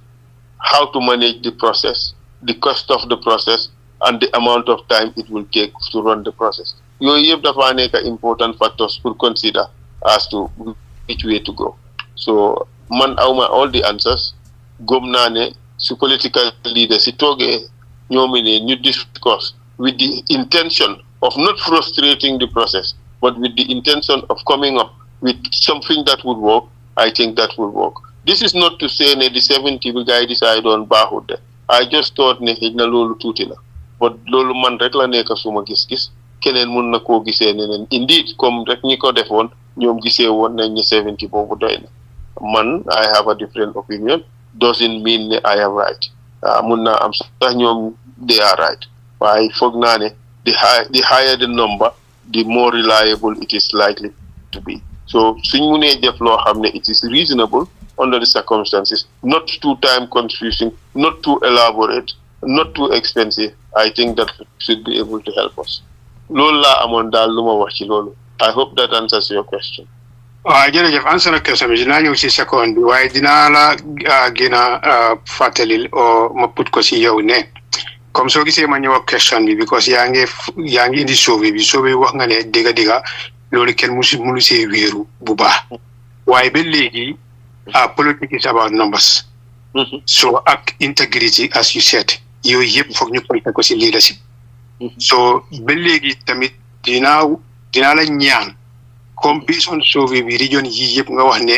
nit ñi dañ la fa bugga so war ngaa mun a dem too tamit bu ko defee nga def raari bu ko defee su nit ñi ñëwee tamit loolu tamit dina gën a jox nit ñi yaakaar ne dëgga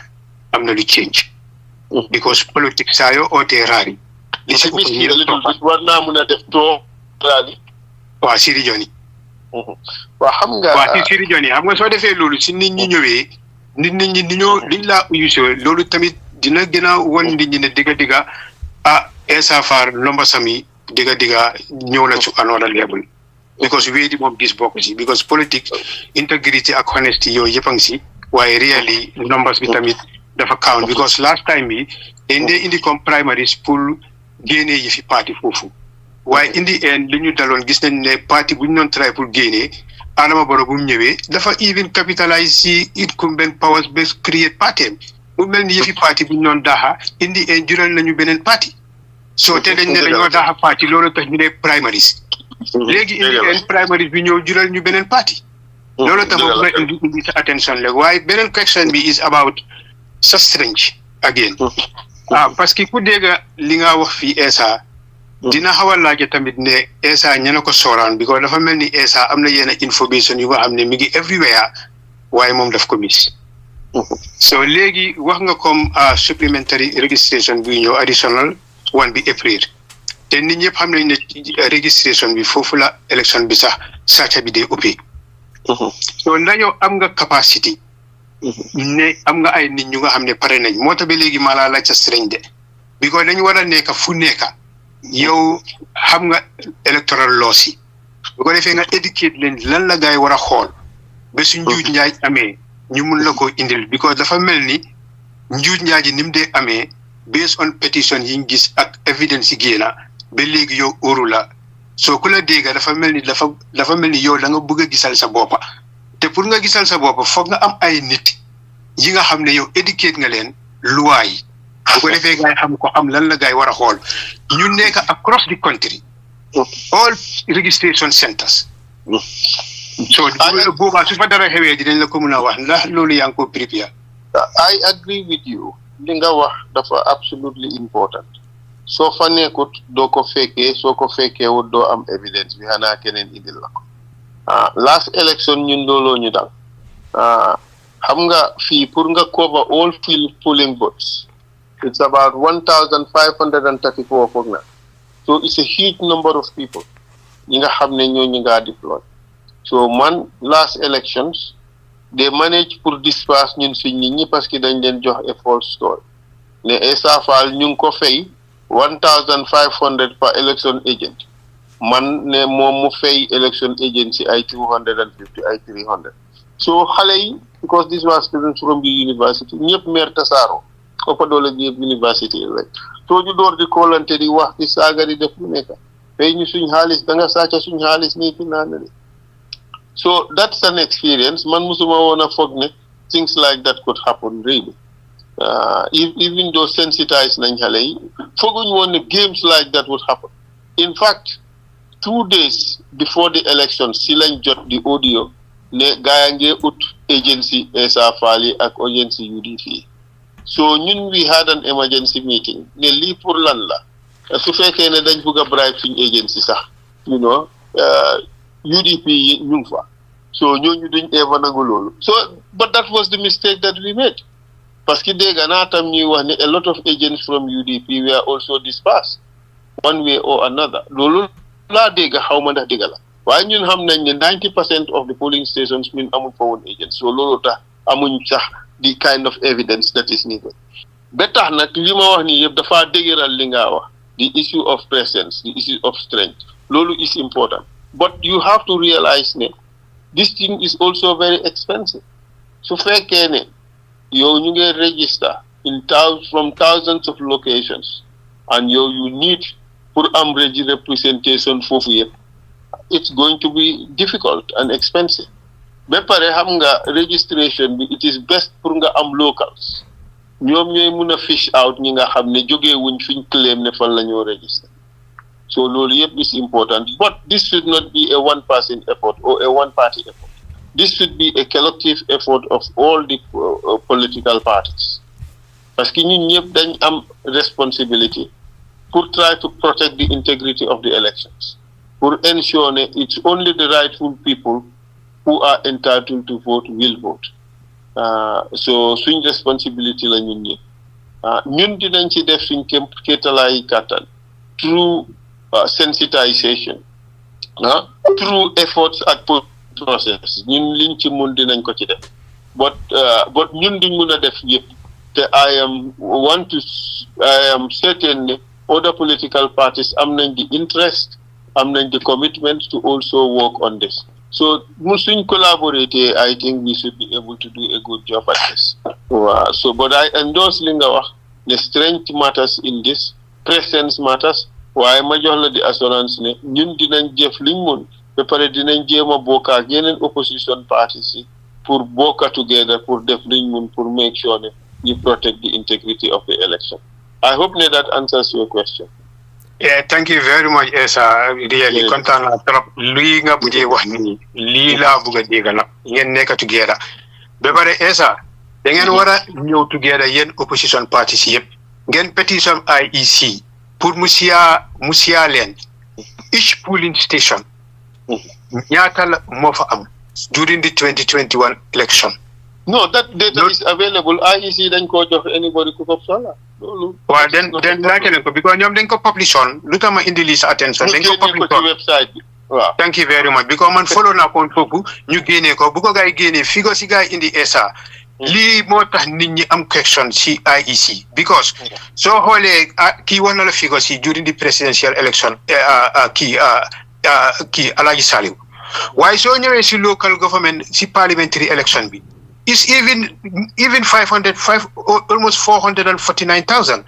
turnout bi so nga ñëw si mayoral election bi it's the same so li IEC lifin result si IEC joxe si presidential election bi ak polling station si comme yow amuloo that strength it's not waaw maa jut because yow amuloo that strength moo tax ma ne la foog ngeen waxtaan yéen neen kii su dëgëree fële xëj na kale dëgëru fa kale su dëgëree fële kale dëgëru fa because you did dëgg la yow li la dal dafa dal gaay ñoom tamit ten yéen a polling agent si last minute si dañ disappear te yow tamit loolu dal na la dal na ñeneen so looloo tax ñu ne leen foog ngeen xool ku nekk strength am ba pare ngeen def coalition because yéen yëpp integrity yow am nga ko soo demee si UDP integrity lawyer Ousainou Darboe am na ko kenn perfectut soo demee si doy Halifa Sallah am na ko kenn perfectut waaye li gën a important wax nga ko fii de yëfi corruption ñii kenn dugul si yëfi corruption ku dugoon si corruption as opposition yaa ngi maytu so loolu tax ñu bugg rek pour ngeen xool ku nekk sa strength bu ko defee ngeen jàppalante ngeen ku si nekk président rek ñun doylu nañ ko bi ko xam ne yéen ñu honest ngeen te am ngeen di knowledge ba pare yéen yëpp ko wax nga ko fii yëfi loi loolu dafa important yéen doo leen toog di wax ne alkaalo yi kaay leen ngeen saril ma karta yéen di ngeen ko rus bi ko xam ngeen luy loi foofu lay daanelee li ma bëgg a wax ma may ñeneen ñi jërëjëf jërëjëf thank you so much. jërëjëf Honourable Faal si tontu yooyu ba pare jërëjëf Bura laajte nga laajte yu am solo fi mu nekk ñu dal di ñëw si Jibril Fadia Jibril ban laajte nga amal Honourable Essa Mbye Faal. waaw jërëjëf di ngeen nuyu Honourable Essa Mbye Faal li ma bëgg a wax rek mooy attestation bi because yow yaa ngi wax ni 880,000 out of 2.4 million Gambian population te ñu ne 60% of the Gambian population bi youths lañ maa ngi assume ne bu fekkee ne dañoo wax ne 1/3 of the Gambian population moo nekk soo ko dividé 2.4 bi with 800,000 bi I'm assuming that ne dafa mel ni 1/3 kon dafa mel ni ñetti Gambian yoo tasel kenn ki am na voters card waaw bu fekkee ne dañoo wax ne déedéet loolu mënut a nekk den dañoo go back to attestation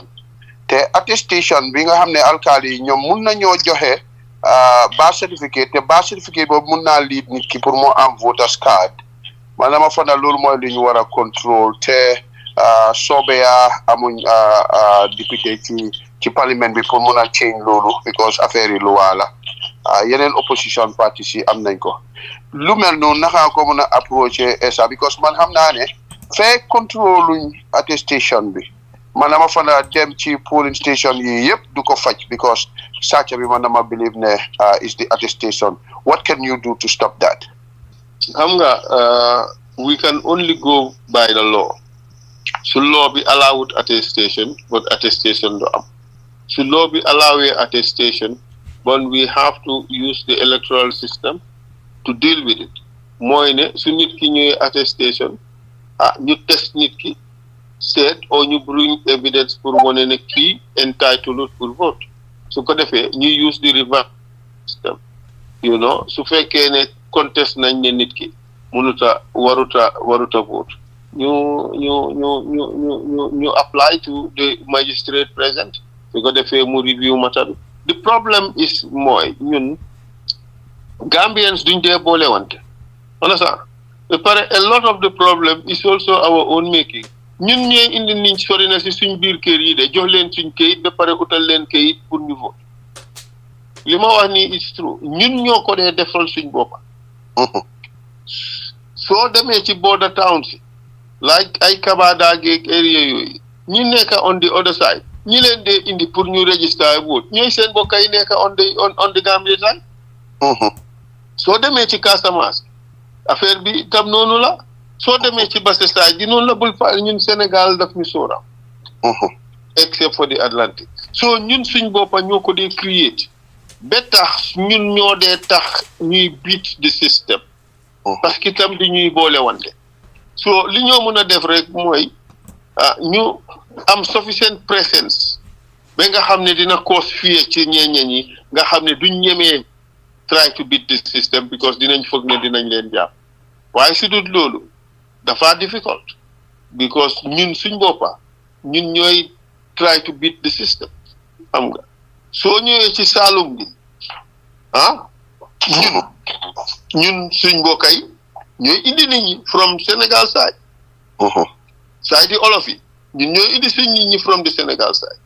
nga dem ci side yi Basse bi ñun ñooy indi suñ mbokki poli from the other side nga ñëw ci Kabada bi ñun ñooy indi suñ mbokki poli from the other side nga dem ci Casamance gi ñooy indi suñ mbokki Joolaa yi from the other side nga jógee ci Guinée Bissau bi ñu nit ñooy indi suñ nit ñi from the other side from Guinée Bissau side so it is our own making ñun ñëpp a ko dee def muy olof bi woo muy soose bi woo muy joolaa bi woo muy pël bi ñun ñëpp a ko dee def we are all guilty waaye ñun ñoo war a try to protect our country suñ ko defut these problems would persist moo tax sensitization important moo tax civic education important Gambians see xam ne ñun waruñoo jox suñ dëkk bi to non-Gambians simply because am nañ ay mbokk yu nekk on the other side ñu bëgg leen a defal lu leen neex suñ continuer di ko def dinañ toog bay regret ko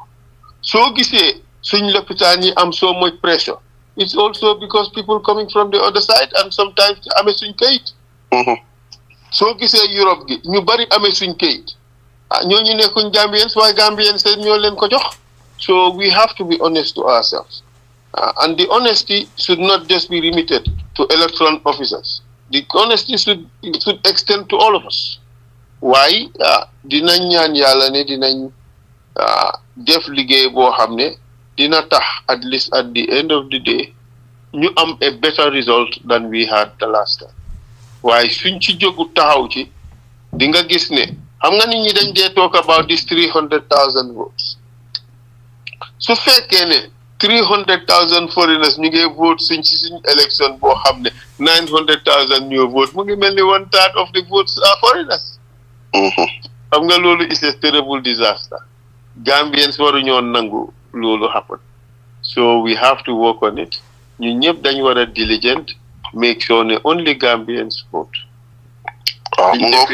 rek dina tane. alkaali yi dañ am responsibility. waruñoo nangu government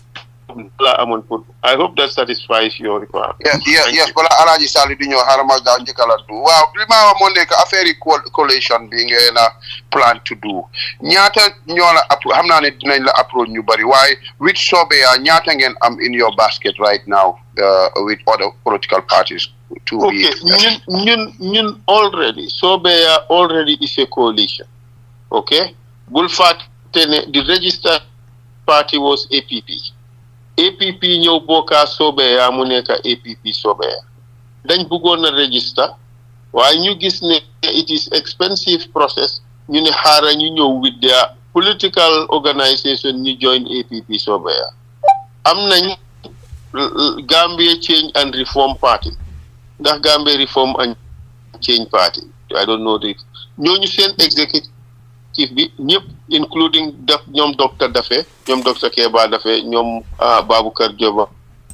ñoom ñoo ñëw join APP-SOBEYA ki nekkoon seen flag bearer bi moom dafa remain with that party waaye ñeneen ñi ñëpp dañoo bokk APP-SOBEYA den nga am Professor Mballo and his political outfit that is National Alliance for Change National Development Association la foog na something like that moom dafa ñëw also moom it ñu join APP-SOBEYA am na this party bu doon jéem a register CCC that is Citizens Coalition for Change ñooñu they were rejected by IEC seen registration bi because of some few signatures they could have regularized waaye ñu xam ne it's going to cost too much money so ñu decide to join APP-SOBEYA am na other groups comme Gambia National Development Party GNDP parti la boo xam ne mu ngi émané from Brikama ñooñu dañ dem ba submit request I think for registration ñu ne no ñoom they like APP-SOBEYA policies guys decide pour ne okay na ñoo join APP-SOBEYA so already APP-SOBEYA is a coalition of parties right amna groups yoo xam ne they are also considering joining us but that aside ñu ngi bokk tam ci groups yoo xam ne ñu ngi def coalition talks duma mun a nag wax yan groupings la because of confidentiality issues and so forth waaye ñëpp xam nañ ne parties yu bari ñu ngi wax so ñun nag we are open to talking to any party boo xam ne bugga naa def a fair process boo xam ne dinañ mun a am a coalition and pour ñun fair process bi mooy am a fair and inclusive system of selection of flag bearers am fair criteria of also selection of flag bearer these are other like objective really criteria like integrity, stuff like that. But also a good system of power sharing of government. So loolu su amee rek pour ñun ñu bokk in a coalition should not be difficult. So am naa yaakaar daal ne coalitions dina am. It could be fragmented coalitions or several coalitions. Mun nga am a coalition around some parties mun naa am coalitions around certain personalities loolu yëpp mun naa am I really don't know mun nañoo am sax look we are now 22 parties it is possible that there would be 26 parties between now and election time and in addition to that there are other political formations and political players so at the end of the day you may have about 30 wannabe presidents so lolu nak out of that maybe several coalitions can form so nobody knows this aspiration for a grand coalition that includes everybody lolu is a pipe dream I don't think that is likely to happen so happening nak lolu all of us would be happy and lucky for it because that assures us of 100% chances of victory suñ amé coalition ci fragment dafa reduce chances of opposition victory but am nañ yaakaar ne in any case whatever the outcome the president's party is going to lose the presidential elections loolu laa gëm te loolu laay ñaan so I hope ne at the end of the day dinañ am coalition yoo xam ne dina satisfy Gambians loolu la ñuy ñaan xam nga nit ñi nag seen wishes léegi-léeg du dee based on objectivity ñeneen ñi dañ ko dee wis rek you know parce que bëgg nañ diw sangam ak diw sangam ànda they think ne that is very nice ñeneen ñi foog nañ ne diw sangam suñ ànd ak diw sangam suñ àndee it is nice why to produce the desired results so loolu nag mooy mbir mi the magic is nga boole such parties yoo xam ne ki gaay di tànn dina mën a win that is the magic and that is what we all aspire to have at the end of the day I hope that answers your question sir jërëjëf Honourable Essa Faal jërëjëf Jibril Fadia si laajte yooyu leen fi mu nekk ñu dal di ñëw si Sir Ibrahima Niass ban laajte nga amal Honourable Faal ma ne jërëjëf maa ngi leen di nuyu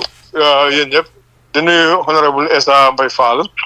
you know nuyu Jibril Fadia ak daal ñëpp ñu nekk si panel bi comme da ngay ñu gàttal tey nag moom wax dëgg ne yàlla su ma waaye nga indi waaye nag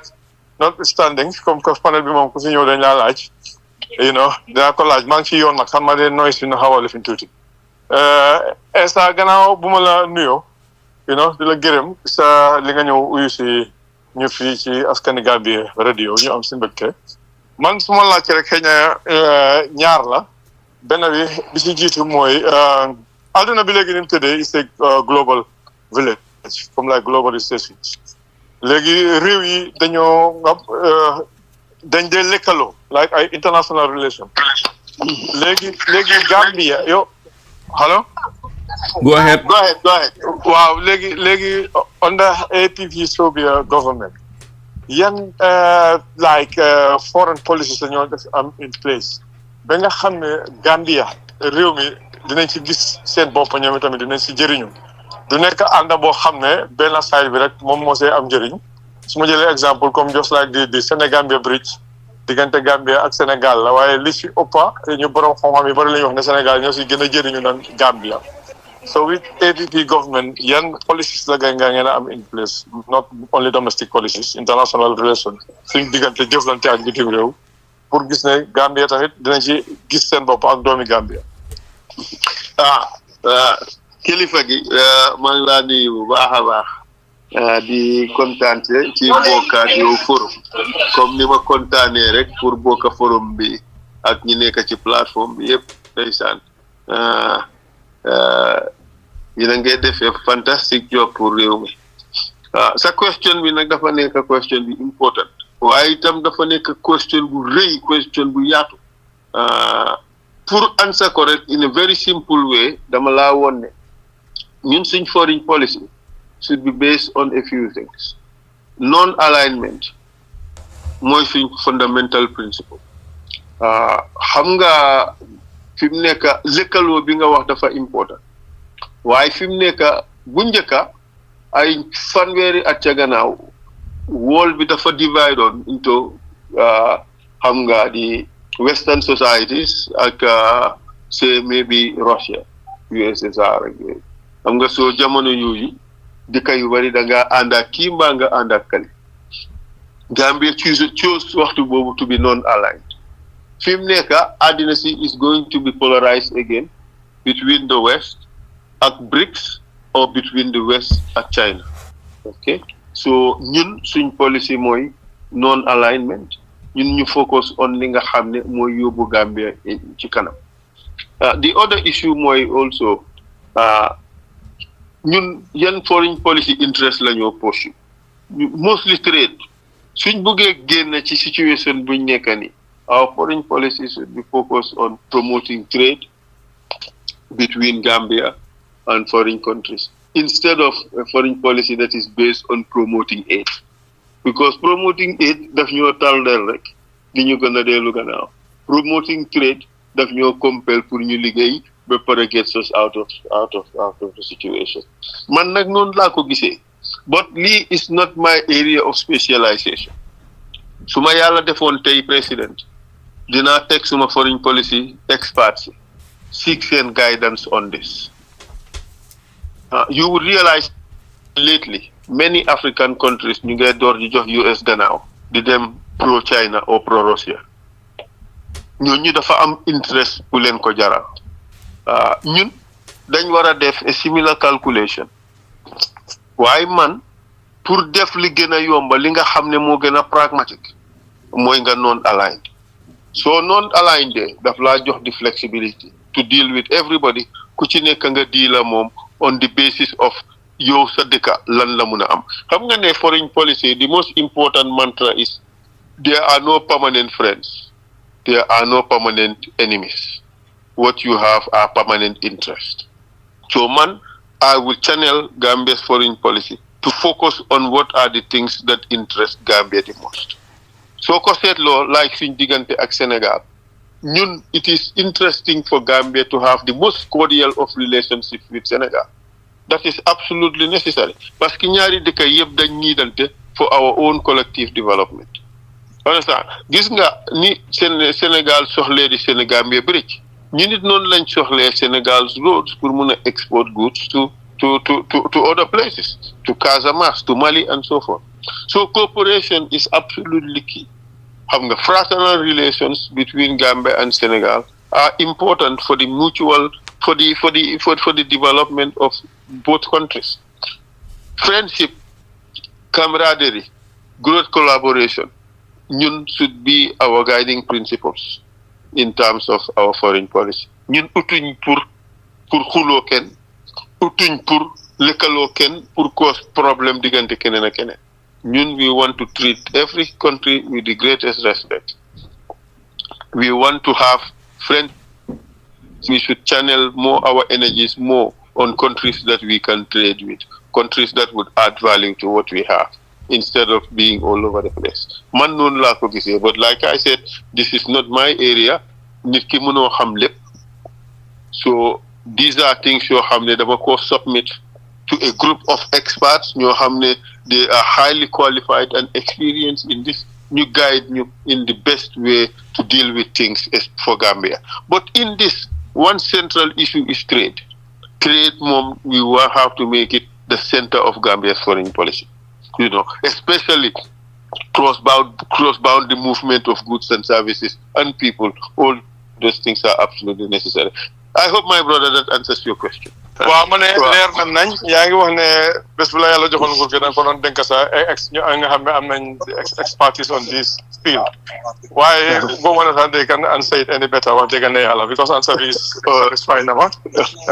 Thank you. Trade is very important si lëkkaloo ci ñaari réew yi daan tàllal loxo fii sabilillah rek wax dëgg yàlla. ñaareel bi nag Essa li ma dégg nga tontu Alhaji Salieu ci mbiri Jokkoli su la di déggee fële ci biti dafa ne yow da nga jàppal tànka Jokkoli gannaaw bi Alhaji Salieu présenté ay facts yoo xam ne mu ngi all over the place nga ñëw raayal ko rafetal ko ni nit mën na laa dégg fële ne waa Essa lan la ama Jokkoli ba ñu woon ko ne lii xew na affaire xaalis boo xam ne transfert nañ ko into his personal account loolu dëgg loolu dafa war a rinkal loolu yoon bu lëndëm la li olof di wax dafa aw ci ñàlla so loolu bëggoon naa daal mun naa xuusaat ci loolu. Go ahead. Allo Honourable Fall. waaw li ma la bëgg a wax mooy Jokkoli xamuma ko benn yoon laa ko mus a gis ci àddina mooy recently bi ma demee di IEC timetable, the electoral timetable, yes, the electoral calendar. Boboy the first time and only time ma gis ko. I can recall the nomination gisoon naa ko. Waaye xaw ma woon sax naka la tudda. I just remember the face. Wow. But pour gis ko meet ko nii in person mu taxaw ni conference booba la. I never spoke to him. We never shook hands. Xamuma ko. Waaye tam dama gëm ne nit ki looy mun di def you have to be honest and fair. Man lawyer la. Du ma toog fii waxal nit loo xam ne leeruma xamuma. Understand nga liñ ma dégg ñu explain loolu li ma ci gis mooy a procedural irregularity. It does not necessarily mean theft. Ba pare facts yi amuma ci lu ma leer duma mun a taxaw make a wholesale accusation against somebody, especially no less an important figure than the chairman of the IEC. Xam nga my brothers, man ku ñëwoon amuñ suma reaction, amuñ the reaction of the organizations that I represent, amut all the facts, I will not feel good about it. Lolo taxi duma ko def kenn muy Jokoli muy anybody else. Man, I don't dwell on personalities. Dama dey dwell on facts and issues. Facts yi ma am li ma xam is not enough pour ma make any significant pronouncement boo xam ne dinaa blame kenn for anybody. Li ma xam li easy li yomba li nga xam ne is jaxarang mooy that procedural irregularity mooy ne nit ki sa personal account la. It should be different from the official operating account. Moo tax ma koolee ko a procedural irregularity. Is a procedural irregularity a crime? No, it is not a crime. Dafa nekk an administrative faux pas. But am na things you happen beyond man li ma xam, beyond li ma wax. Waaye yooyu awma ci lu ma leer. Awma ci enough information or enough evidence pour mun see make any pronouncements. Ba pare bul fàtte ne man lawyer la te loolu laa xam. It's difficult pour ma look at facts and crime in a way boo xam ne is the same as the person bi nga xam ne jàngut loi. Ba tax man si ma see wax dama war a gën a tey dama war a gën a teylu it. Dama ko war a based on facts, dama ko war a based on evidence, dama ko war a based on law. I don't have enough to be able to say that. Man jàppalewuma kenn tànka xoldaluma kenn brief dama wax suma diggante suma borom suma diggante li ma waat ne fu ma liggéey noonu laa koo defee mooy to uphold the law. Suma ci waxee leneen lu ëppali bon maa ngi tooñ nag laa bëggut a def. It does not matter ndax person bi is IEC chairman or the person does not even know what IEC is. Ñëpp laa emale. I treat every individual with respect, with dignity, and also with fairness. Fairness tigi nag laa apply ci lii. Loolu tax mënuma cee wax lu bari. Ku expectoon nag ne Essa dina just jump the bandwagon, criticize IEC, criticize the chairman, wax lii wax lale. I'm sorry to disappoint you, but I do not regret li ma wax parce que noonu laa mel. Li ma mel mooy treat people with fairness, treat people justly.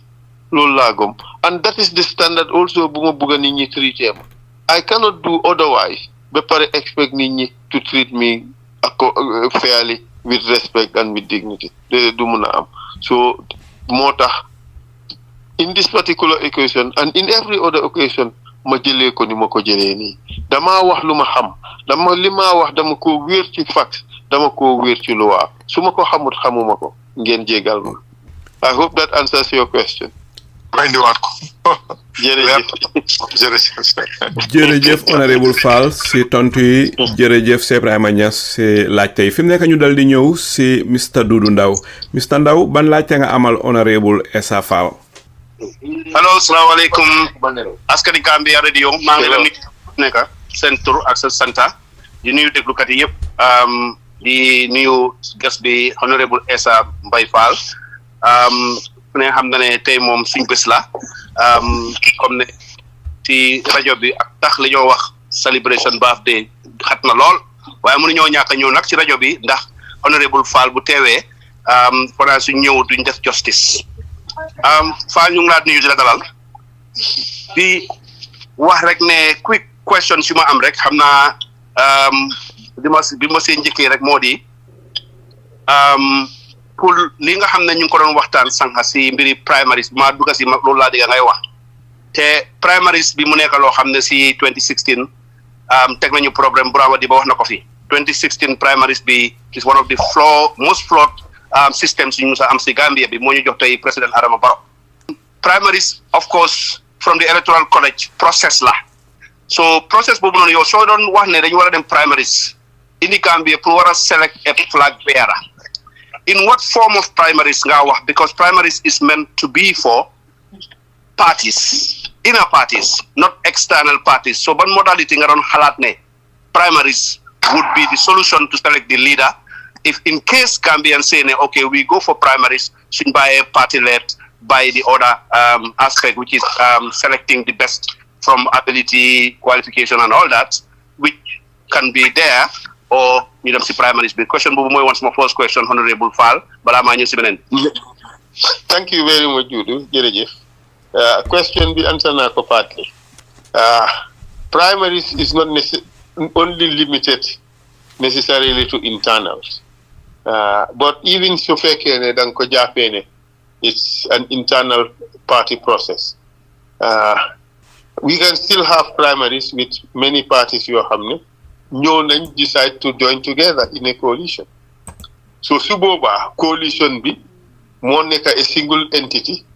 buy def the primary mun na ñoo decide ne ok ñi support coalition bi rek ñooy vote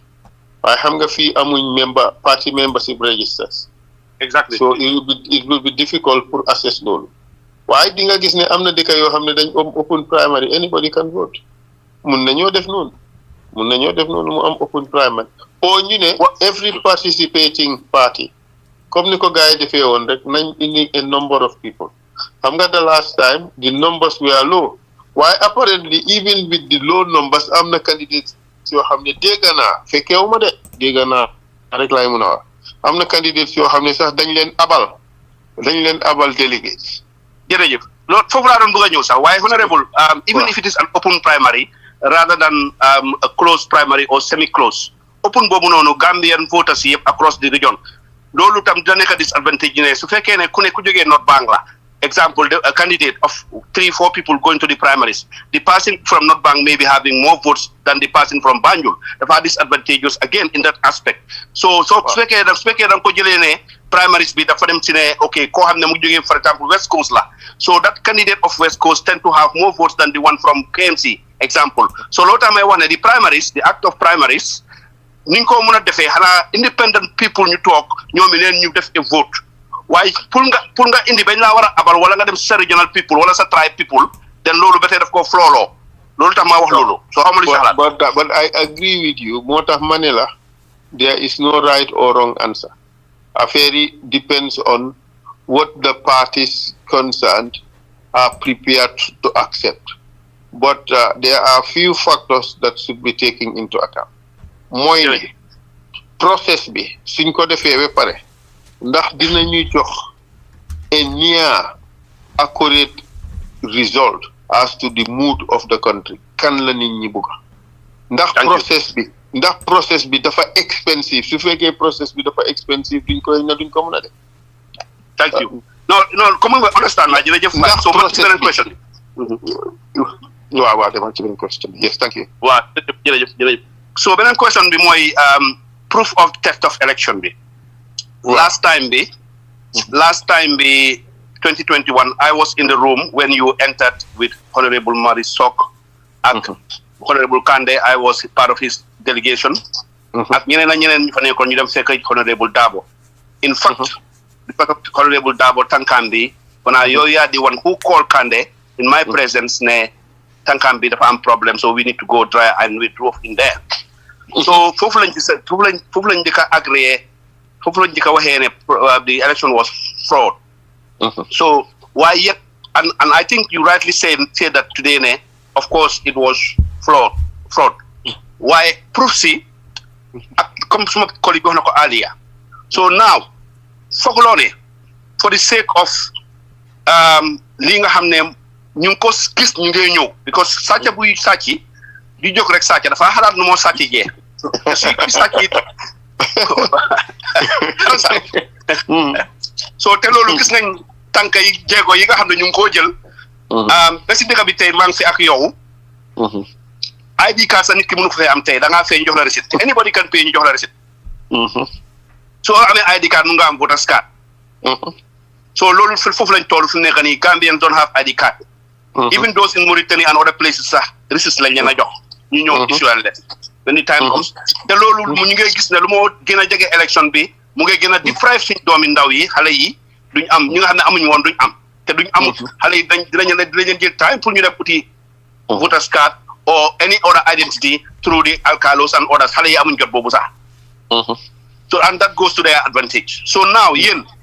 fooguloon na comme police ñu war a teg in the boxes ak beating the drums yi nga xam moom la ñu war a door di def politicians si xam naa ne boo xam ñu gën a nañ si Gambie bi fii ñu ne yow sax da nga agressé si government bi yaa dee toj right buttons yaa leen dee wax lii moo tax saa yow waxee rek kaay jóg loolu yëpp ñun ci dëkk bi gis nañ ko waaye bokkan na ci li nga xam ne problème bi la daal mooy foog la de àndoo su amee resources yooyu ñu soxla pour every polling box dina am at least minimum of two the anti-system electoral observers ñoo xam ne dinañ make sure ne comme li nga wax sànq Honourable. I absolutely agree with you. Suñ àndee ñun ñëpp dafa make it easier dafa reduce the burden on all of us. Suñ àndut it makes it difficult. So moo tax ànda bi coalition dafa important. It gives us greater assurance ba pare tam daf ñoo jox greater strength and greater capacity to deal with the issues. Xam nga ñun ñëpp amuñ experience am na ñoo xam ne am nañ some 30-something years experience am na ñoo xam ne ñun ay 2-3 years experience lañ am so ñun ñëpp suñ bokkee xalaat bokk share experiences deal with the issues we emerge better so li nga wax d'accord naa si completely proof si nag of electoral malpractices daf day jël a lot of guys. I am happy with the first step the IEC has taken. Mooy political parties yi seen nañ seen representatives IEC jox nañ leen training about the electoral laws including all the electoral offences which is a good thing parce que sensitise na leen xamal nañ leen so parties yi dinañ gën a vigilant suñ gisee malpractices yi dinañ ko gën a address you see ba pare xam nga IEC du la jàngal ne lii malpractice la ba pare yow nga gis ko document evidence bi ba pare jox ko IEC obviously duñ ko bañ parce que ñoom ñoo la xamal ne lii loolu la so loolu tax the step IEC has taken is very important waaye ñun ci parti si fi mu nekk ñun ñoo war a vigilant nag ñu paree taxaw xam ne konka ngañ moom sàcca la nar ñu pare rek gàppa ngañ nag ci taati ndaali loolu indi suma laas laajte bi rek suma laas laajte bi bu soog la moom tam naa cee yow ngañ kañ nañ ko gàppa rek ci taati waaw ngañ daal war nañoo xam fi frontière yi moo war a jaare daal ñu dem taxaw fa waaw moo tax ma ne la 2021 dafa utee 2026 the Gambian people bi amuñ appetite pour foreigners ñëw nekkal ñu a 1/3 of our electors ñu elect suñ président bi duñ ko nangu dañoo paree nag jéngu nag ak gars yi taxaw ci border si taxaw ci police station si paree challenge képp koo xam ne is suspicious ñu challenge vote Honourable but starting from the registration la ñoo challenge ba ci election sax very important waaw make efforts also to gather elections but you see it's not just about it's all about all these other practices endu mbanda yi joxe xaalis beeg affaire yooyu yëpp these are all crimes yoo xam ne dañ ko war a report mun ngeen a fàttaliku di Banjul elections bu dégg naa am na ay kilifa yu fa demoon di joxe xaalis guddi ba ndoo yi yëpp génn di leen tongtongal di leen jaa saani xeer di leen daaxee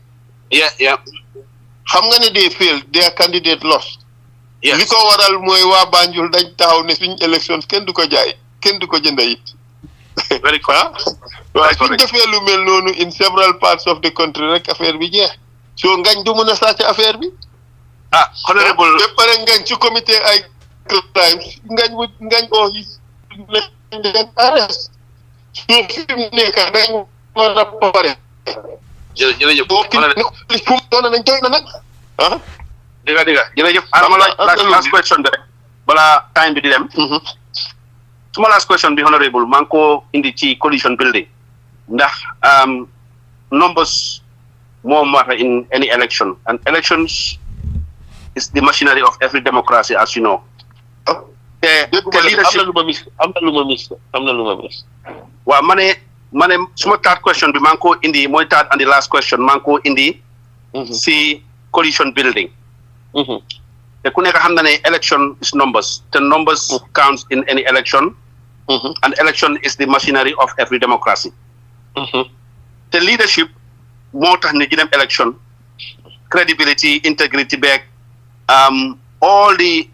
things that comes with it capability competence yooyu yëpp ñëw come with it. Then of course wax nañ li nga xam ne but also the public perception of the candidate matters a lot. As well as the qualification the experience as we discussed earlier knowledge of the subject matter. yii yëpp bokk na ci li nga xam ne lu ñoo xool la si individual bi nga xam ne ñii war a dem primaries at least war nañoo tick all this box. fekkoon ne for example we going towards the primary side. su fekkee ne we going towards the party led side or su fekkee dañoo go with selecting the best just the best out of all by certain group of selected people through their professions legal human rights activism political scientists and others. So suñ ko xoolee foofu in that site yow tey nga gis ne building a coalition is one of the most difficult tasks especially in Africa suñ site fii. and li ko dee gën a make mu difficult mooy because of the demography either ethnicity wala also li nga xam ne mooy youth with age daal basically the age factor bi or the gender factor bi. kon ñun ñëpp xam nañ ne there is a deep rooted desire si Gambia bi fii pour nit change am Adama Barrow moom loolu xam nañ ko laajte guma question bi de alaaji may ma rek 1 minute. léegi lan nga foog ne in your view because of it is eminently more than 2 horse race su amee the more the divisions Adama Barrow dina win and at the most mënuñoo passé 3 horse race and those 3 horse races are depending on how many goes on group 3 how many stays on group 1 with Adama Barrow how many stays on group 2. What can we do as politicians in the country to try and get this damage limitation in the interest of the anti-system for Muna go into election on 2026? You make this change as appropriate. Honourable, thank you. Thank you so much. It's a very pregnant question. Why dama la bëgg just a simple answer. I don't agree with all the assumptions in the question. Su fekkee ne. I don't agree with all those assumptions. Why su fekkee ne all those assumptions are true, especially the most significant assumption, if you have more than a 3-horse race, Adama Barrow wins. I don't believe in that assumption. But let's assume that assumption is true. The only thing we can do for Guinea Adama Barrow is to make sure we have an arrangement where the winning candidate will come from the opposition. Lolu moy reduce the fragmentation. Okay? So instead of 3 fragments,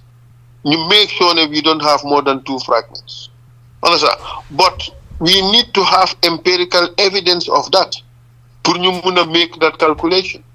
Lolu lu ñoo jox that empirical evidence moy the polls. Lima seetlu nak ci conversation bi moy everybody seems convinced that Adama Barrow this incumbent government is going to go down. Why always through wax ji rek always through wax ji dinañ wone ne coalition su amut then he wins. Man, I don't believe in that. But let's honorable doguma la sa way so gisé lolu de so gisé nit ñi xalaté lolu tam if you look at Senegal li fa xew ak li fa change The Gambian people, you and I know, is very different from the way people think in Senegal and the way people think in Ghana. Our electorates are influenced by other factors. Different, you don't know how, like, take 5 candidates in Gambia. You're in the first 3 or first 2 or first. So why, that's not the case of the Gambia. Well, I want to believe that is going to happen in the coming election, and tell me that I am sleepwalking or I am daydreaming. But man, I believe, I'm now hope, I'm yakarne. If I go toe to toe with the president, I am going to win. Gomna lolu. Te yal na ko yalla def. But nonetheless, I agree with you. We all need insurance. We need legal help. We don't have to take unnecessary risks. So the fewer the candidates against the president, the lower the risks. So we have to strive to make sure, therefore, that we have to have fewer candidates facing the incumbent. That enhances the chances of the opposition to win. But more importantly, really, is the quality of the candidates. So fekene amga a strong candidate bo xamne nit ñi jox nañ ko bopa, regardless of a candidate that is capable of winning, a candidate bo xamne Gambians trust nañ ko to entrust their government in her or him. Definitely that candidate can win regardless of the number of candidates. But what would strengthen our hand, li tax ñuy tëdda nelaw, li tax ñuy am insurance, moy we reduce the number of candidates facing the incumbent. Lolu mo ñoo dimbale. Li koy gëna enhance chances yi nak moy ñu am candidates yoo xamne they are electable. Li gëna enhance the chance moy am candidate boo xamne people bi trust nañ ko, like nañ ko, pare nañ ko dénka dëkk. These are the things yoo xamne suñ ko defee, there is no chance for this incumbent to win. Lim yaxa dëkk bi rek doy na doy goo xamne nit ñi dinañ ko ne ko doy na ngir yàlla pagal sa bagage nga dem. Boo ko defut nag ñun ñu daxala génne la sànni la fale. Te foog naa ne that is doable. We don't need 15 candidates. We probably don't need 5 candidates. Maybe if we have 3 candidates, that would probably work. Maybe 4 candidates, that would probably work. Because man gomuma ne Adama Barrow can pull 25% of the votes in this coming elections. Gomuma ko. But in order to avoid a rude surprise, then you want to def the needful. Party leaders should sit down and discuss this thing seriously. Li mbir mi nak ku ci nekk daf la wax ne we should put Gambia first. But what does putting Gambia first mean? Does that mean ne yow sa keneen ki nga jongantel kooku dafa war a accept sa leadership, ñeneen ñi ñëpp accept sa leadership, yow tam nga accept sa leadership te accept loolu leadership bi keneen? Is that putting Gambia first or is it putting self first? I think the best way of putting Gambia first mooy ñu am an objective criteria boo xam ne dinañ mun a select nit ñi seen boppa ñooy select seen candidate instead of candidates to select seen candidate. I think that is the best and the better way of doing things. Man loolu laa foog. I hope that answers your question, my brother. jërëjëf Doudou Ndaw, jërëjëf Honourable Fall jërëjëf Honourable Fall si yaatal yooyu ak tontu yu am solo yooyu. Fi mu nekk ñu dal di ñëw si chairman Baboucarr Mbodj. Chair, over to you su dee yaa ngi fa. Asalaamaaleykum, maa ngi nuyu ñëpp ñi ma bokkal panel bi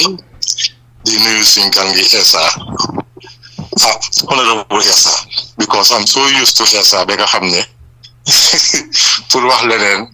is a problem. Oyema boy bu la neexee amu fi yooyu. Non, boobu duma ko nangu de fii daal AG radio Honourable Fall rek. Xam nga familiarité moom dafa interesting. So te ñun ñëpp yàlla def na we are all somewhat familiar to different degrees. So man awma all those protocols, man it doesn't matter really. Baboucarr Mbodj fii amuñ farle de affaire yi xarit amu fi génnal nga wax li nga wax. Waaw jëfal dégg naa la yéen go ahead. alkaali buñ daax ngeen so Well, so I'm talking about that stuff. So yeah, before I'm not twice man code lega why man try put ignore ko. So I think maybe it's time a little for put ni ham. Hello, Lusna la de babu. Mane, I'm not. You're talking about xamante bu baax a baax. So am na loo xam ne war naa ko leeral bu baax a baax pour nit ñi gën a understand. Because dégg naa ko ñaari yoon di second time bi ma ko déggee kooku sax xamul ne man maay Baboucarr Mbodj dama ree rek noppi. And it seems ne am na ñoo xam ne ñu ngi ko jéem a weaponize and which is I think is wrong. Because dégg naa mu wax ne Essa mi nga xam ne sax best friend am sax bokkuñ parti mu ngi beneen parti. So ma leeral ko fii ma explain nañu su fekkoon ne da ngaa dénkaane sa life nga ñëwaat Essa is one of the few people ñi nga xam ne mun naa ko dénka relationship boobu la ama moom and it's not politics, it's far beyond politics. So lii rek laa bëggoon pour nañu understand ne nañ bàyyi di jaxase politique ak real life dafa ute. Waaye ma ñëw si the real question léegi Essa as a lawyer dama la bëggoon a laaj yow soo toogee yan mooy ñaari luwaa yi nga xam ne moom ngaa njëkk a wécc si Gambia. It's difficult to tell off the cuff ni ñaari luwaa yi lay njëkk a wécc. You see, a lot of the time suñ luwaa yi amut problème lii problème bi mooy luwaa bi niñ ko implémenté loolu a lot of the time looloo dee nekk problème te loolu mu ngi des ci ñiñ dénka luwaa bi pour ñu implément ko waaye am na priorities yoo xam ne ci wecci luwaa yoo xam ne man plan naa pour def ko mooy we need constitution boo xam ne meet na the aspirations of the Gambian people. Because dama gëm ne constitution biñ am ni constitution boo xam ne la dafa promote dictatorship, constitution boo xam ne la dafa promote corruption, constitution boo xam ne la dafa promote bad government. So war nañoo am a more progressive constitution. Looloo taxoon in 2018 ba 2020 Gambians decided on what should be the governing document, the contract between the governed and the governors. No xamne mom lañ wara doxale rew mi moy they aspired for a new constitution. Of course, bobu rek is just the basis of consultation. But I believe that consultation is a product. The report, the draft was a representation of what the people wanted. I wish government be push on commodem referendum. But because it's not in their political interest, mota jallale wuñ ko. So man fogg na ne Gambians yi dinañ buga ñu change constitution be indi a new constitution that is more in line with their wishes and aspirations. Man, I am willing to do that. But in the meantime, before you go through that process, because Lolo is a lengthy process, before you go through that process, there are a lot of legislative activity. Government so say of late, what are the biggest problems? Man did not revisit how we apply the provision on Meet the People's Store. Parce que buguma mu neka National Mbye Festival. Dama mbuga mu neka comme rek li ñom Adama Barrow def ni, I call it a National Mbye Festival because it's got nothing to do with what the Constitution expected them. Ñom they went on a campaign spending spree at party at the expense of the Gambian people. Unfortunately, lolu dinañ ko jema tinka. Xam nga put in provisions yi wone how it should be implemented. So bëgge def a party, pay it from your party coffers. Why should we, the people, pay for your party? So bëgge dem a campaign, why should Gambians pay for your campaign? You should pay for that from your own coffers. So the constitution which talks about a judge may have his or her appointment terminated by the president, which is interpreted that the president will not terminate appointment to judge. That provision should be scrapped. There are provisions in the Constitution which says that the emoluments of certain officers cannot be changed to their advantage. Dama ko scrap. Luta may ko scrap moy ne man dama buga am a revision, complete overhaul of the salary structure of Gambia. Parce que what we have is so massively unfair against the Gambian people at the lower levels to the extent that it is unconscionable. Dafa metti, dafa daw yaram, dafa ruslu ne Gambia nii la ñoo treater its workers. Ñi nekk ci kaw ñu am lu ne gagné lu ne jalu ba pare ñi nekk ci suuf amuñ dara. ñuy am below basic existence. Loolu dafa daw yaram. C'est correct. President di fayeku 500,000. ñi moo liggéeyal di fayeku 5,000. What on earth moo ñu compel pour ñu def loolu? ci koo xam ne fayit luwaas joxe wut dépasse in fact sax ñu ne $150,000 la ñoo joxe State House every day dépasse. Regardless of who is there, I think it is excessive. Kooku fayut income tax, fayut medical bills. Yaayam sax su feebaree dañoo génne ay 3 million occasionally pour yóbbu ko pour ñu dem faji ko moom ak délégation xam nga loolu su nit ki waree am loolu ba pare ñamoo liggéeyal ñuy leen a fay $5,000 mu óor ñu ne kooku su amee ñaar ñetti doom sax renti kër gi fa moo dëkka dina eega 8,000 li moo dépassé par day below $500 dafa am a terrible existence. Fayagut school fees, fayagut joxegut dépasse, fayagut pass nga xam ne digga kooku ñu ngi koo lor. Man I want to create a fair society boo xam ne ñii duñ am ñu ne la gaaña ba pare ne la di dëkka extreme poverty. So we have to change the salary structure. We have to change the salary structure in a way boo xam ne those at the bottom would be able to have at least lum bon a basic existence. Ba pare ñi nekk ci kaw duñ séddoo xaalis bi yëpp ñoom seen boppa bàyyi ñi ci des ci suuf man duma nangu loolu. So we have to change the salary structure. We cannot change it with those provisions remaining in the Constitution or some of the statutes. So we have to remove them to allow for the reform that is needed. Reform boo xam ne dinañu allow pour ñu build a fair and just society boo xam ne duñ def ñii ci kaw ñu nekkay enjoy ñi des ci suuf ñuy sofa. So we have to change that. Lolu is one of the laws that also I want to change. The Public Order Act. Dëkk yu bari bàyyi nañ ñun nonsense biñ am nii fii. It impedes freedom of assembly. It impedes freedom of expression and all those things. So we have to change that. So these are legislative activities yoo xam ne war nañ koo mën a def early on. But man, I can promise Gambians ne suñ ñëwee ci power first year we would have a very strong legislative agenda, agenda for change, an agenda for a reform to make Gambia a more equitable society, to make Gambia a fairer society. There has to be some degree of redistribution. That is going to happen definitely. And we have a legislative agenda, it goes towards promoting youth empowerment. It goes towards ensuring that women have access to finance.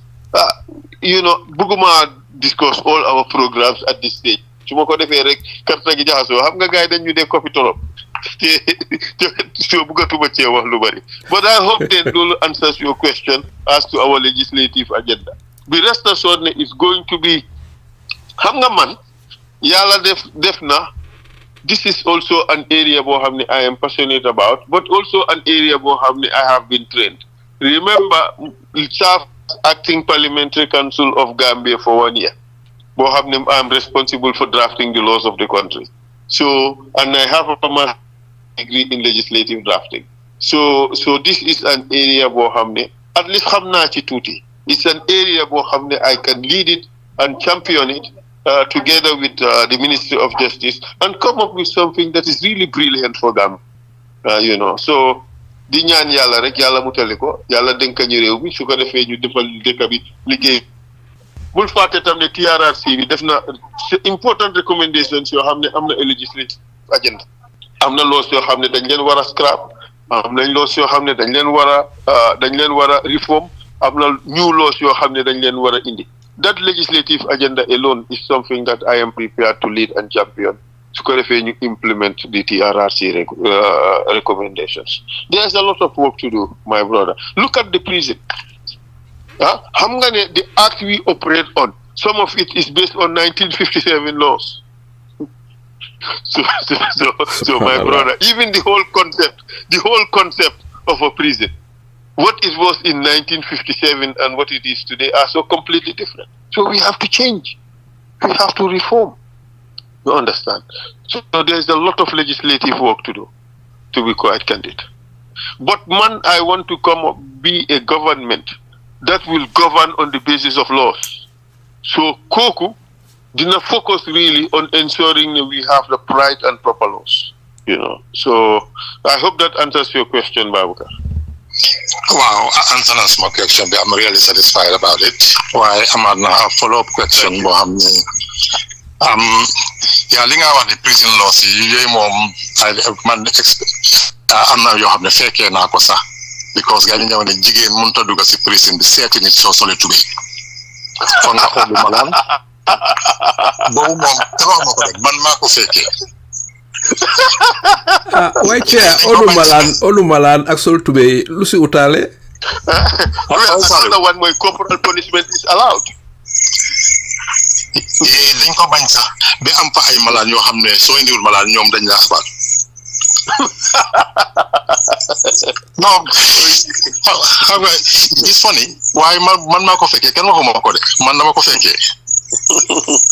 waaw mu ngi di nag the second thing okay waaye maa ngi exi 3 hour mark bi de waaw wax dëgg non this is my last question rek man moom it is about parliament because president bi jox nañ ko doole pour mu nominer juróomi nit in parliament and juróomi nit ñem de nominate so by hell most of the time kenn ki moo nekk the most powerful person in parliament. Wow. Deputy Speaker mbaa Speaker. Wow. No, the Speaker sa si boppam. Wow. Ni Deputy Speaker mbaa Speaker. So ñoom ñaar ñi nga xam ne votaluñ leen sànniluñ leen ebaluñ leen fa representing ñu ñooy the most powerful people in our parliament. Not only loolu ñoom ñëpp ñi nga xam ne sànniluñ leen yónnewuñ leen ebaluñ leen dénkuñ leen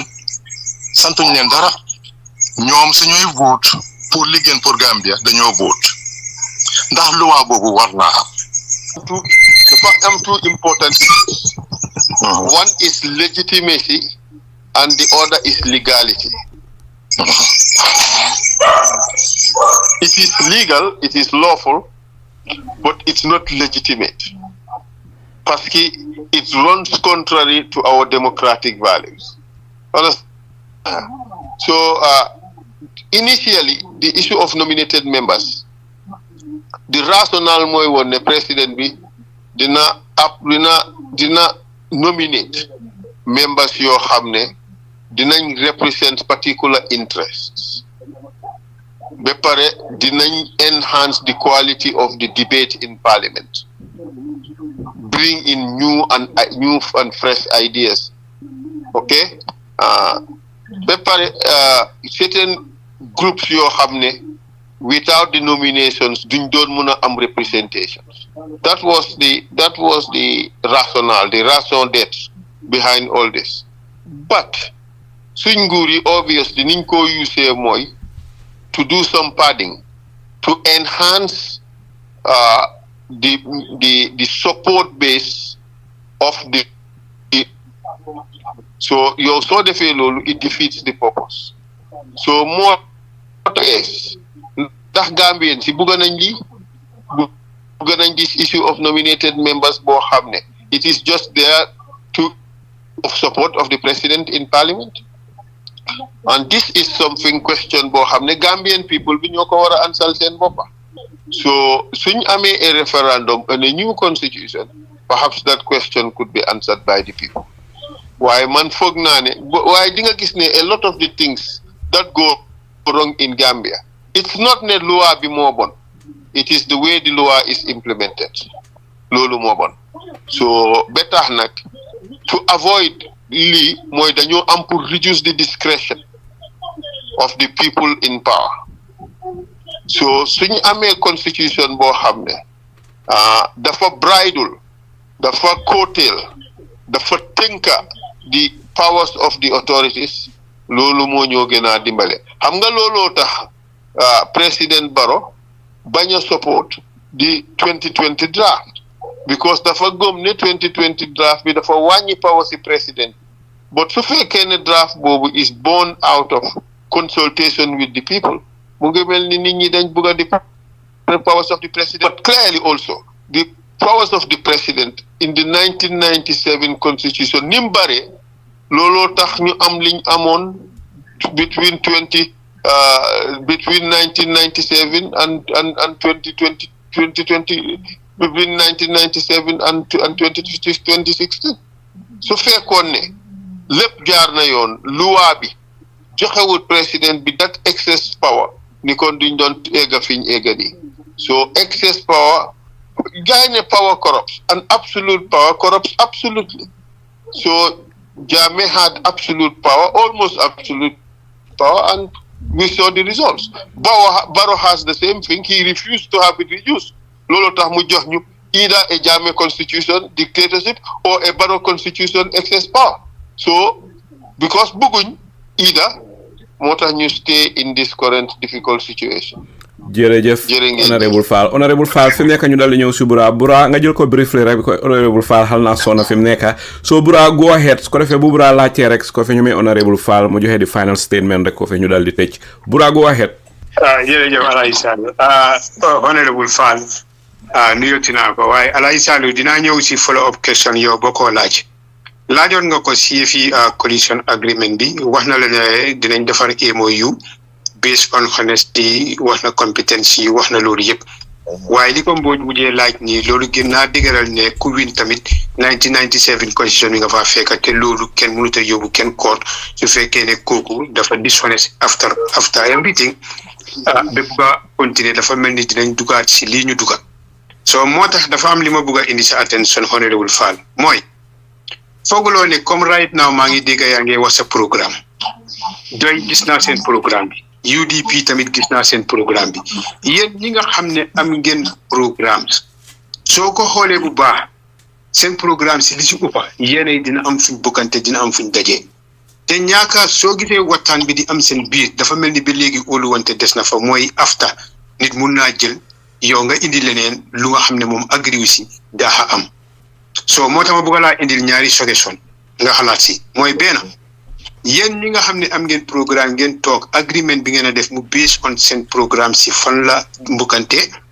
bu ko defee ngeen mun a préparer seen boppa nga xam ne soo leen demee tamit ba yàlla def ndam am ngeen balaa loolu di am ngeen am agreement bu nga xam ne balaa 1 year di ngeen indi constitution bu ees bu nga xam ne suñ independent institution si kii jot na la di la mentional some of them soo jarul man ma ñëw waaye lii waral président day am absolute power ba di daaxe foofu la problème bi nekk honorable problème bi nekkul comme ñu dem primaries independent o ñu avoid party led coalition problème bi fu mu nekk mooy óolu wante foofu la problème bi nekk te óolu wante boobu noonu naka ngeen ko saafaree mooy ngeen toog yéen ñi nga xam ne am ngeen programme ngeen waxtaan si seen programme bi any agreement mu based on kañ ngeen a indi ñu constitution bu nga xam ne doo mën a jël nit nga daaxa ko bu nga xam ne nominated members yi di ngeen ko rectify constitution bu nga xam ne dina am time limit constitution bu nga xam ne dina am 50+1 te yii yëpp da ngeen koo entrench because soo gisee nit ñi woori 50+1 moo amul moo tax nit ñi ne ngeen dem together su 50+1 amoon tey nit ñi dañ leen a bàyyi ku nekk di campagne ku amul 50 den bu boobaa waxtaan bi dina yomba si second round soo fooguloo ne si lii ngeen war a gën a focus honorable jërëjëf nga wax dëgg la ba man 2 issues laa ko gisee ak power sharing but it's more power sharing sax than programs xam nga programme mun ngeen a d'accord ne lii ngeen bugg a def léeta ngeen realize ne okay def lii xëj na def something alternative is even better so mun génnaa ci distrust bi does not come really ci issue of programs distrust bi mu ngi dee ñëw ci issue of power sharing nga appoint kii ba pare ne d'accord ne kii dafa da ngeen koo jox disposition and then ngeen dem intergovernment ñu vacate loolu fa la problème si dee amee soo seetee the 2016 coalition that was the problem all right waaye moo taxoon man maa ngi doon advocate for a system of power sharing boo xam ne dañ koo tënka on an agreement boo xam ne dinañ find formula boo xam ne it makes it difficult for whosoever becomes president mun cee génn we know constitution bi lim wax I mean the president should have unfettered authority to appoint the people of his choice why mun nañoo def a contract boo xam ne the president recognized na the power to appoint but in exchange for the support he is going to receive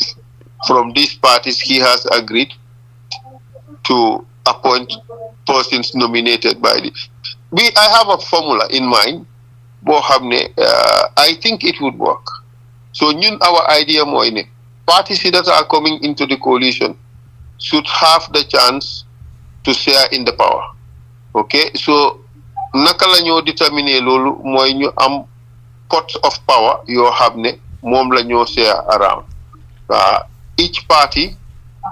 ñoom ñu agree ne each party would control a particular pot of power certain ministries or certain positions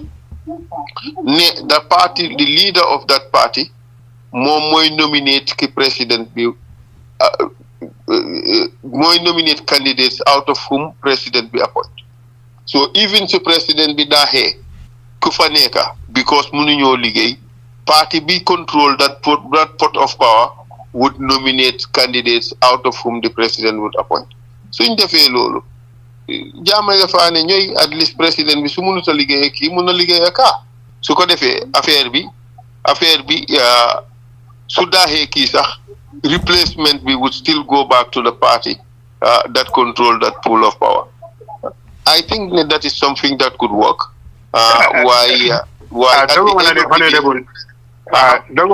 If the president failed to do that, what will happen? Mota Manila,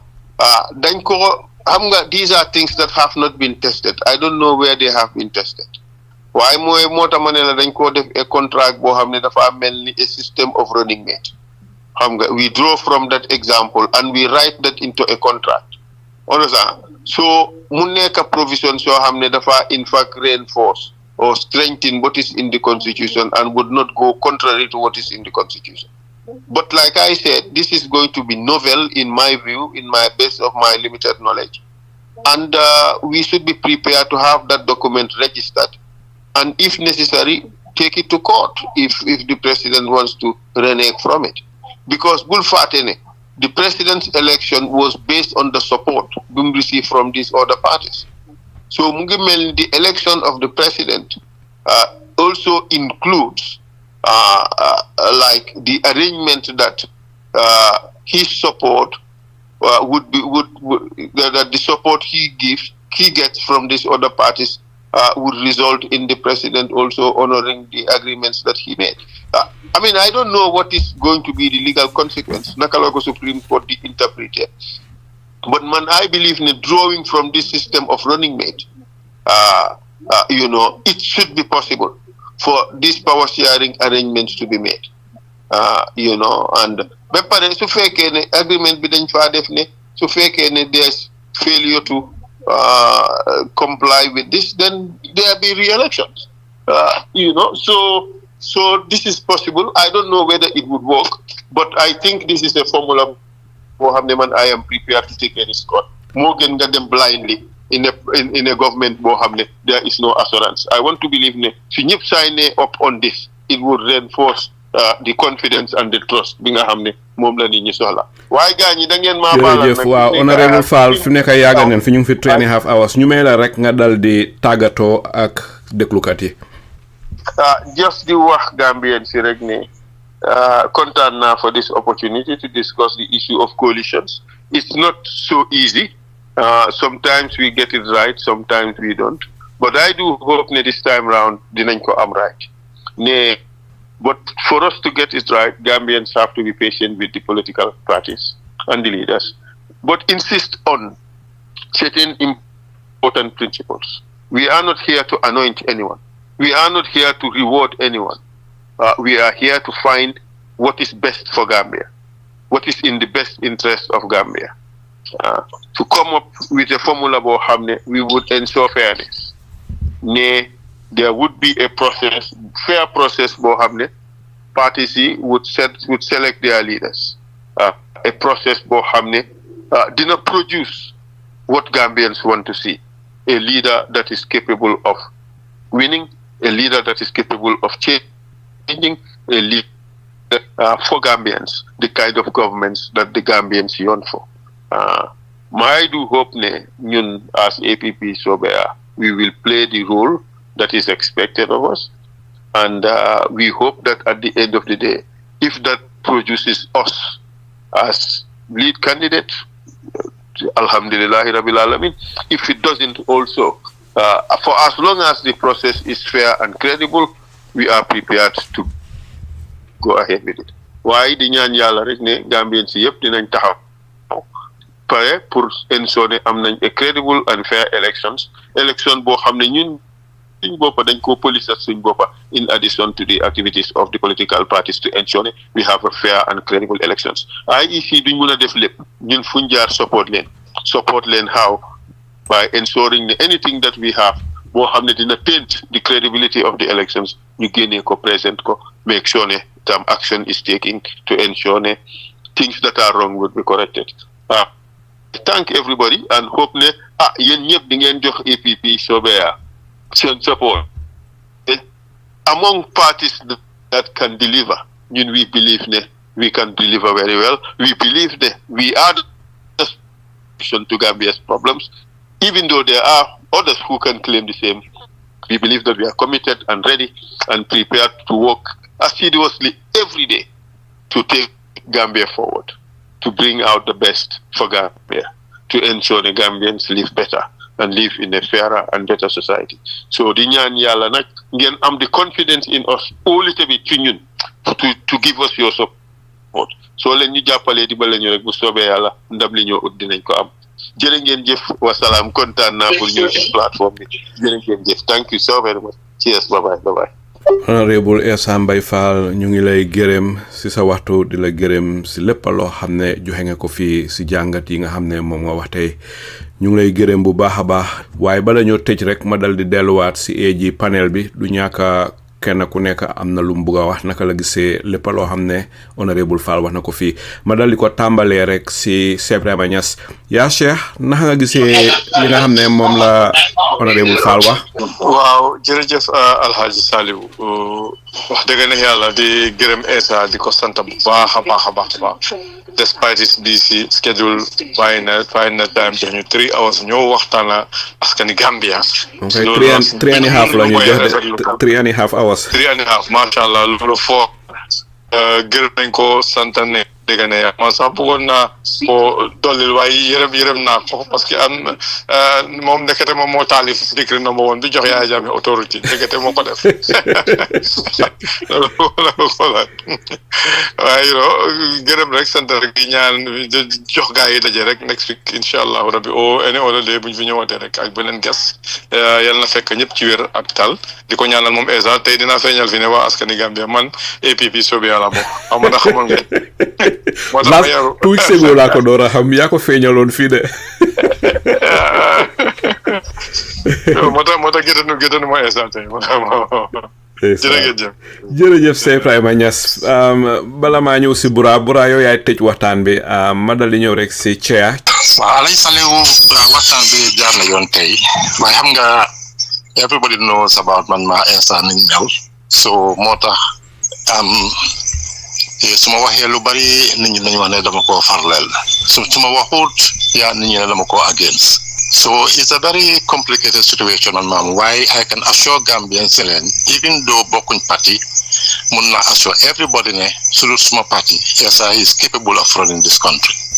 How much ben ñaari xel xamna ne jupna manduna te deguna. So lolu mo mun na ko sédal. Why not waxtaan bi definitely like Salieu was interesting. I wish you amon more time pour gëna mëna waxtaan mom pour nit ñi xam Essa. Parce que man always dama de am advantage bo xam ne nit ñi amuñ ko because man Essa bi ma xam ak bi nit ñi xam dafa uti.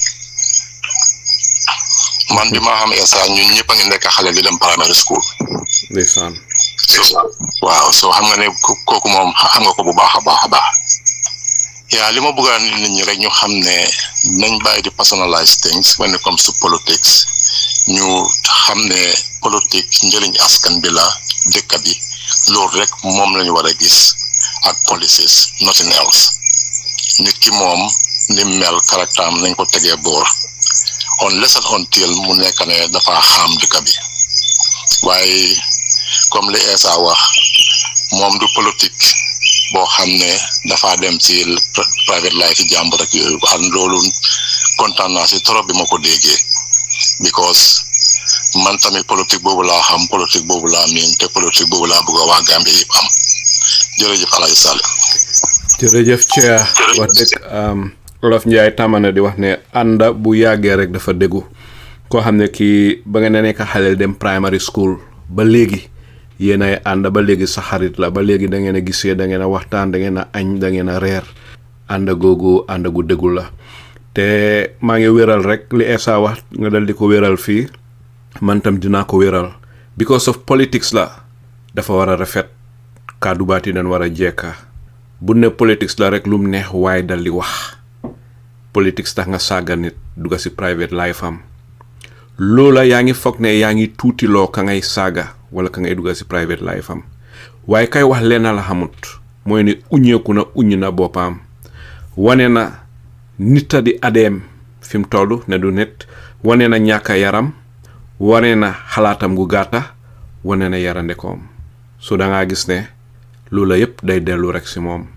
moo tax olof dal di wax ne géej ku ko xuus tooy te ku wax rek waxeef nga loo doon olof a ko wax ku wax waxeef nga loo doon moo tax nit kuy wax soo ko dégloo rek di nga jànge lu bari si moom so because of politics ñun ñëpp dana am éene pour Gambia bu jëm kanam wax yi dafa war a jaar yoon dafa war a rafet mbépp ku ñëw di wax yoo xam ne ànduta teggin ànduta yar di wax bay saage neen ko jël marginalize ko tegee ko boor xam ne kooku dafa run out of complete ideas su ko fee ñu déglu ñi nga xam ne ñu ngi dese ay ideas am xalaat mu rafet xalaat yoo xam ne day jëmale réew kanam ñu dal di déglu ñooña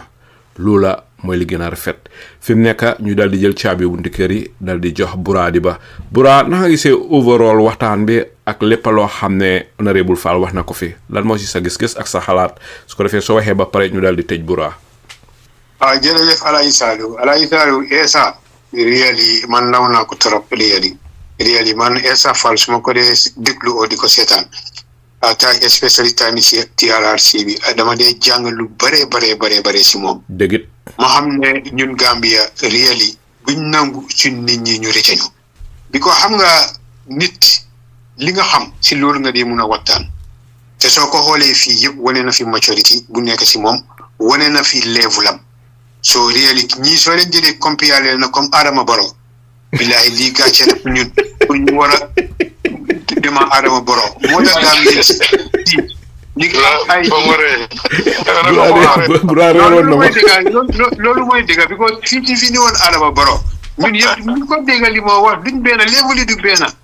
so dafa am Gambien mo ne boron gànnaar dañ lay rendi dañ lay rey dëgg yu mel nii gars yi bëgguñ ko lii dafa mënut a nekk lu nga xam ne nit mun na ko nuba waaw Alaaji Salieu mu mel ni ñun li ñu war a pousse si ñii ñoom yëpp ñu baax lañ réel yi ku si génn di def interview Halifa Sallah ngi nii soo ko dégloo di nga jàng lu bari Honourable Ousainou Darboe ngi nii soo ko dégloo di nga jàng lu bari Alaaji Salieu dafa am lu nga xam ne Gambien si ñu ngi ko am te di nga ko war a jël ñii ñooñu mun a yóbbu si beneen level so léegi mu mel ni Essa li ma jàng si moom bi ko am na follow up questions yu bari yi nga xam ne maa ngi ko amoon yow boo ko laaj waaye time mayuñu ko bëggoon naa indi yëpp dem na ñëw na attention am laa bëgg a indi because li ma jàng si waxam dafa niit ku indi attention am si yéena yi loolu la niit because soo ko xoolee comme ni moo waxee dafa bëgg a am lu leer si loxoom dëgg loolu di nga ko déglu ci waxam ba pare di nga gis ne yéena yi mu ngi koo muytu because soo gisee mu ngi koo muytu leeru ko waaye li nga xam ne daf ko leer moom daf dee dem direct te man loolu moo ma ne si politicien nit da ngaa dem direct to the tour te moom loolu la nekk di def so waaye li ko leerut na dina si tey so moo tax bëggoon naa indi ay yu bari ci fi IEC attention am pour mu xam ko pour mu dem mu xoolal ko waaye ba léegi tegal na ko ne ko yéen parti si try leen ngeen toog waxtaan ngeen bind pétition IEC moo tax point out naa ko si lifin bi election results si each polling station li fa amoon IEC dañ ko dugal bu ko gars yi dugalee especially Janjam Bureh figo si nga xam ne dafa ñëw loolu amul foofu loolu Janjam Bureh jotoo jaata sa laaj naa ko fii mais ne bu nga ko déggee bu nga ko gisee sa dafa reetaan loolu amul fii moo tax IEC daw génne ko 457,000 bu Adama Barrow am si bu ñëwee ci parliamentary election bi 143 bu ñëwee fële it almost the same soo si tegee li Amat Ba wax nga Amat Ba am ak even ñi yëpp lu ko bu ko gaay demee boole ko mënut a passé loolu am na lu mu firndeel lan na loolu firndeel li mu firnde mooy mesos yi nga xam ne moom la gaay UDP jël ak waxtaana Mama Kandeh ne ñoom léegi duñ xaarati IEC ñoom fuñ compté lu seen polling agent yi am dañ koo publish parce que dañ waxoon ne kenn bu mu ko publish nañ toppal loi bi loolu moo indi erreur bi ba pare mu mel ni political parties yi tamit ñoom yëpp dañu war a déggoo soo nekkee si polling station lu sa morom am ak lu fa ñëpp am da nga ko war a am nga xool na IEC loolu la moo wax waaye bul concentré yow li nga am rek ñële yow faalewuloo ko moo tax lii yëpp tax na ñu bugg a gaay booloo ba pare another thing li ñu war a gën a push pour gaay understand gis nga leadership moo dee def développement du leader leadership moo dee def développement yenn leaders yu nga xam ne ñun yëpp da ngeen compétent soo na gaay xaw a wàññi tuuti kan mooy lead su gaay concentré de foofu trop rek disaster dina am na gaay concentré si leadership bi qualities mooy seen programme seeg yooyu ak lan la gaay di change comme maa ngi gis lim fee wax si MOU bi si level bu ko gaay bëgg a yóbbu moom si xalaatam su loolu tamit doxee dina baax Alaaji Saliou dem na ñëw na ñoom yëpp óolu wante wuñ bi ko dafa am Adama Barrow lim def lu nga xam ne dafa yaaxa xel yi waaye ba léegi ñoom fii li fi waaye def yow la moo toppa Adama Barrow ba Gambia tukki du fi am benn legacy bu baax bi ko dafa ot délibéré dafa am programme buñ teg mu yaaxa ko soo ñoom loolu bu gaay ragalante tuumal ku ko fi def tamit doo fi am tuur bu rafet doo fi am legacy bu baax ba sa seti ñooñu dinañ ko dégga soo bu gaay ragalante fii li fi waaye def moom la nit ñi di wax li fi waaye def moo laa toppa soo man dama bugg a ñaan gaay de pour gaay bul concentré tuuma si loolu na gaay concentré bu gaay concentré si leader na gaay concentré si leadership mooy ay leaders yi nga xam ne ñëpp borom xam-xam lañ ñu nekk si cabinet bi Gambia within 5 years nit ñi dinañ gis li nga xam ne loolu la Gambien yi am waaye di moment ñoom tamit ñu concentré si tuuma kan mooy lead rek dafa indi problème ba pare na gaay focus si strength ma ne Alaaji Saliou ñun ñii day nekk fii bala ngay ñëw fii man yéenay bala ma ko dee wax moo tax du ma dee bëgg a fabriquer de man bala ma dee wax yéenay dama dee def research de pour xam li maa wax de soo doo mën a establish sa political party yi nga toog noonu rek di am benn ñaari interview doo jóg ak sa team ngeen di dem round di xool civic education bi indi ko si benn level pour nga gën a am base moo tax base om li mu wax ma ne ko bon dafa war a oote meeting moom tam si région yi ñu xool loolu ñanay ñëw because strange ay nit la du lu nga xam ne da nga koy jël dem denc ko si banque bi mu nekk sécurité déedéet loolu soo ñëwee nit ñi dee ñëwee ñoo la bugga foog nit ñi ñëw soo loolu nag la ñoo xamee exactly kii lu mu am te ku nekk da nga war a am dara nga mun a join ci coalition because 50+1 tey su fi amoon duñ soona si lii Alaaji Saliou ñëpp dañoo dem su kenn amul 50+1 xam nga loolu first and second bi ñooy dem te first and second bi ku nekk kan la moo taget dafa taget parti bu am 5% dafa taget parti bu am 3% dafa taget parti bu am 7% pour moom mu mun koo yokka ba pare ñoom su ñëwee sa si draft constitution bu gaay di indi su leen yàlla defalee jaaba ba mu ñëw nañ fa génnee second round bi sax nañ ko jël mu nekk second option first option yi mooy comme dem nañ ba pare ku nekk am nga loo am léegi waxtaan leen man su ma amee 35% léegi gis naa ne 16% laa soxla pour ma mun a win kale am na 7 kale am na lii suñ mënee sign def agreement kooku ñëw jox ma moom lim am jarul ñu jël suñu ressources si seen ñoo dem defi ci second round jeex na am na dëkk yu nga xam ne loolu fa am da ngeen a waxtaan soo leen mënut a déggoo si ngeen a dem second round soo loolu yëpp dafa tax parti yi ñu am jom ñu dem reyante wéeci xeli nit ñi because ñun yëpp xam nañ ne ñeneen ñi dëgg ni ñoo xalaatee dafa dool waaye léegi ñun ñoo ko war a wéeci doole mun a daax Gambian lañ doole mun a rey Gambian lañ foog nga dégg di waxtaan ak gaay am seen patient naka ngay ci ngi seen mayen loolu yow as a political party loolu yow sa njuuti la pour nga mun koo def te war na laa jaral lu nekka waaye doo toog rek ne ñii dañ tribalisme moo tax ñii gëmuñ dara xaalis lañ gëm moo tax soo leen waxalee doo leen dégga loolu wax bu leesi la dangaa jóg nga xool nooy indee evidence ba pare saa yooyu wax luwaa bu baax day jël exemple si luwaa bu bon bu fi nekka ak ñi ko doxal nga tudda leen loolu daf dee easy ñi ngaa waxal pour ñu understand joxel exemple man saa yu ma dee wax dama dee point out exemple indi ko teg ko moo dee gën a easy pour nit ñi ñu understand waaye doo ñëw rek nga turoo li nga wax without yow joxewuloo benn concrete exemple bu nga xam ne mi ngi nekk current burning issue foofu ngay tiba bu ko defee nga indi nag lu nga xam ne moo gën boobu daf di easy pour xale sa soo waxee moom moo xam fi nga waxee so man loolu laay ooj gars yi de pour ñu focus si leadership kenn perfectut waaye nañ focus si leadership jërëjëf buñ focus si jëf leader rek Alaaji Saliou jërëjëf jërëjëf Bura di ba ñu ngi lay gërëm si sa waxtu lépp loo xam ne séddoo nga ko fii si waxtaani bés bi ñu ngi gërëm tamit Jibril Fadia si waxtoom lépp loo xam ne séddoo na ko askan bi di gërëm Duudu Ndaw si waxtoom lépp loo xam ne séddoo na ko askan bi ñu ngi gërëmati Sey Ibrahima Niass si waxtoom lépp loo xam ne séddoo na ko askan bi di gërëm tamit chairman Baboucarr Mbodj si waxtoom lépp loo xam ne séddoo na ko askan bi waaye tamit di gërëmati rek benn yoon Honourable Essa Faal mbokk yi te day Olof Njaay dafa ne benn loxo du tàccu te lu kenn man ñaara ko daaxa sangaleen yu bari mun nañoo watat janax ju dee wat gaal ak yëgoo mbooloo mooy doole te bu fukki ñit di gas fukki ñit di suul punda bay bari rek waaye pax du mun a am na lu Bura wax nekk na lu am solo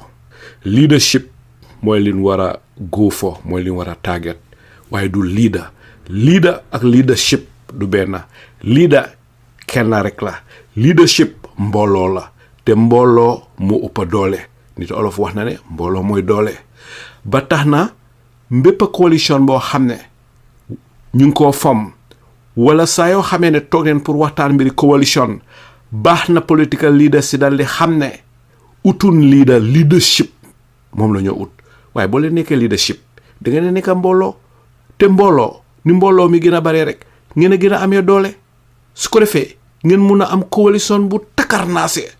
coalition bu ànd ak doole boo xam ne bii dina jommal Adama Barrow te waxtu élection jotagut waaye suñ demee ne leader la ñoo ut leader kuy lead coalition bi rek dineen réeral askan bi waaye suñ demee ne leadership la ñoo ut leadership boo xam ne ñoom ñooy jiite coalition bi su boobaa waxtaan ji dina yomba dina am coalition bi nga xam ne moo dal suñ xel su ko defee ñu dal di fa jógee am leen bugga bu élection dal di jotee mbokk yi tedda yi te yàgg neen fi waaye nag waxtaan ji ak Gambia mooy li ko laajte Gambia mooy li ko jar fi mu nekk duñ def lu dut dal di ëmba lépp loo xam ne déggee ngeen ko fii lépp loo xam ne Honourable Essa Faal waxtaanee na ko fii booleeg lépp loo xam ne déggee ngeen ko si AG paneliste yi dal di leen ko jébal bàyyi waxtaan ji mu continuer daw si seeni xel yéen Gambian yi yéen attekat yi nga xam ne yéen atte lépp loo xam ne déggee ngeen ko fii tel na ndimbalab yàlla wàcc si réewub Gambia seeni mbokka Salieu Njie salaamu aleykum wa rahmatullahi wa barakaatu waahiru daawaana an alhamdulillahi rabbil alamin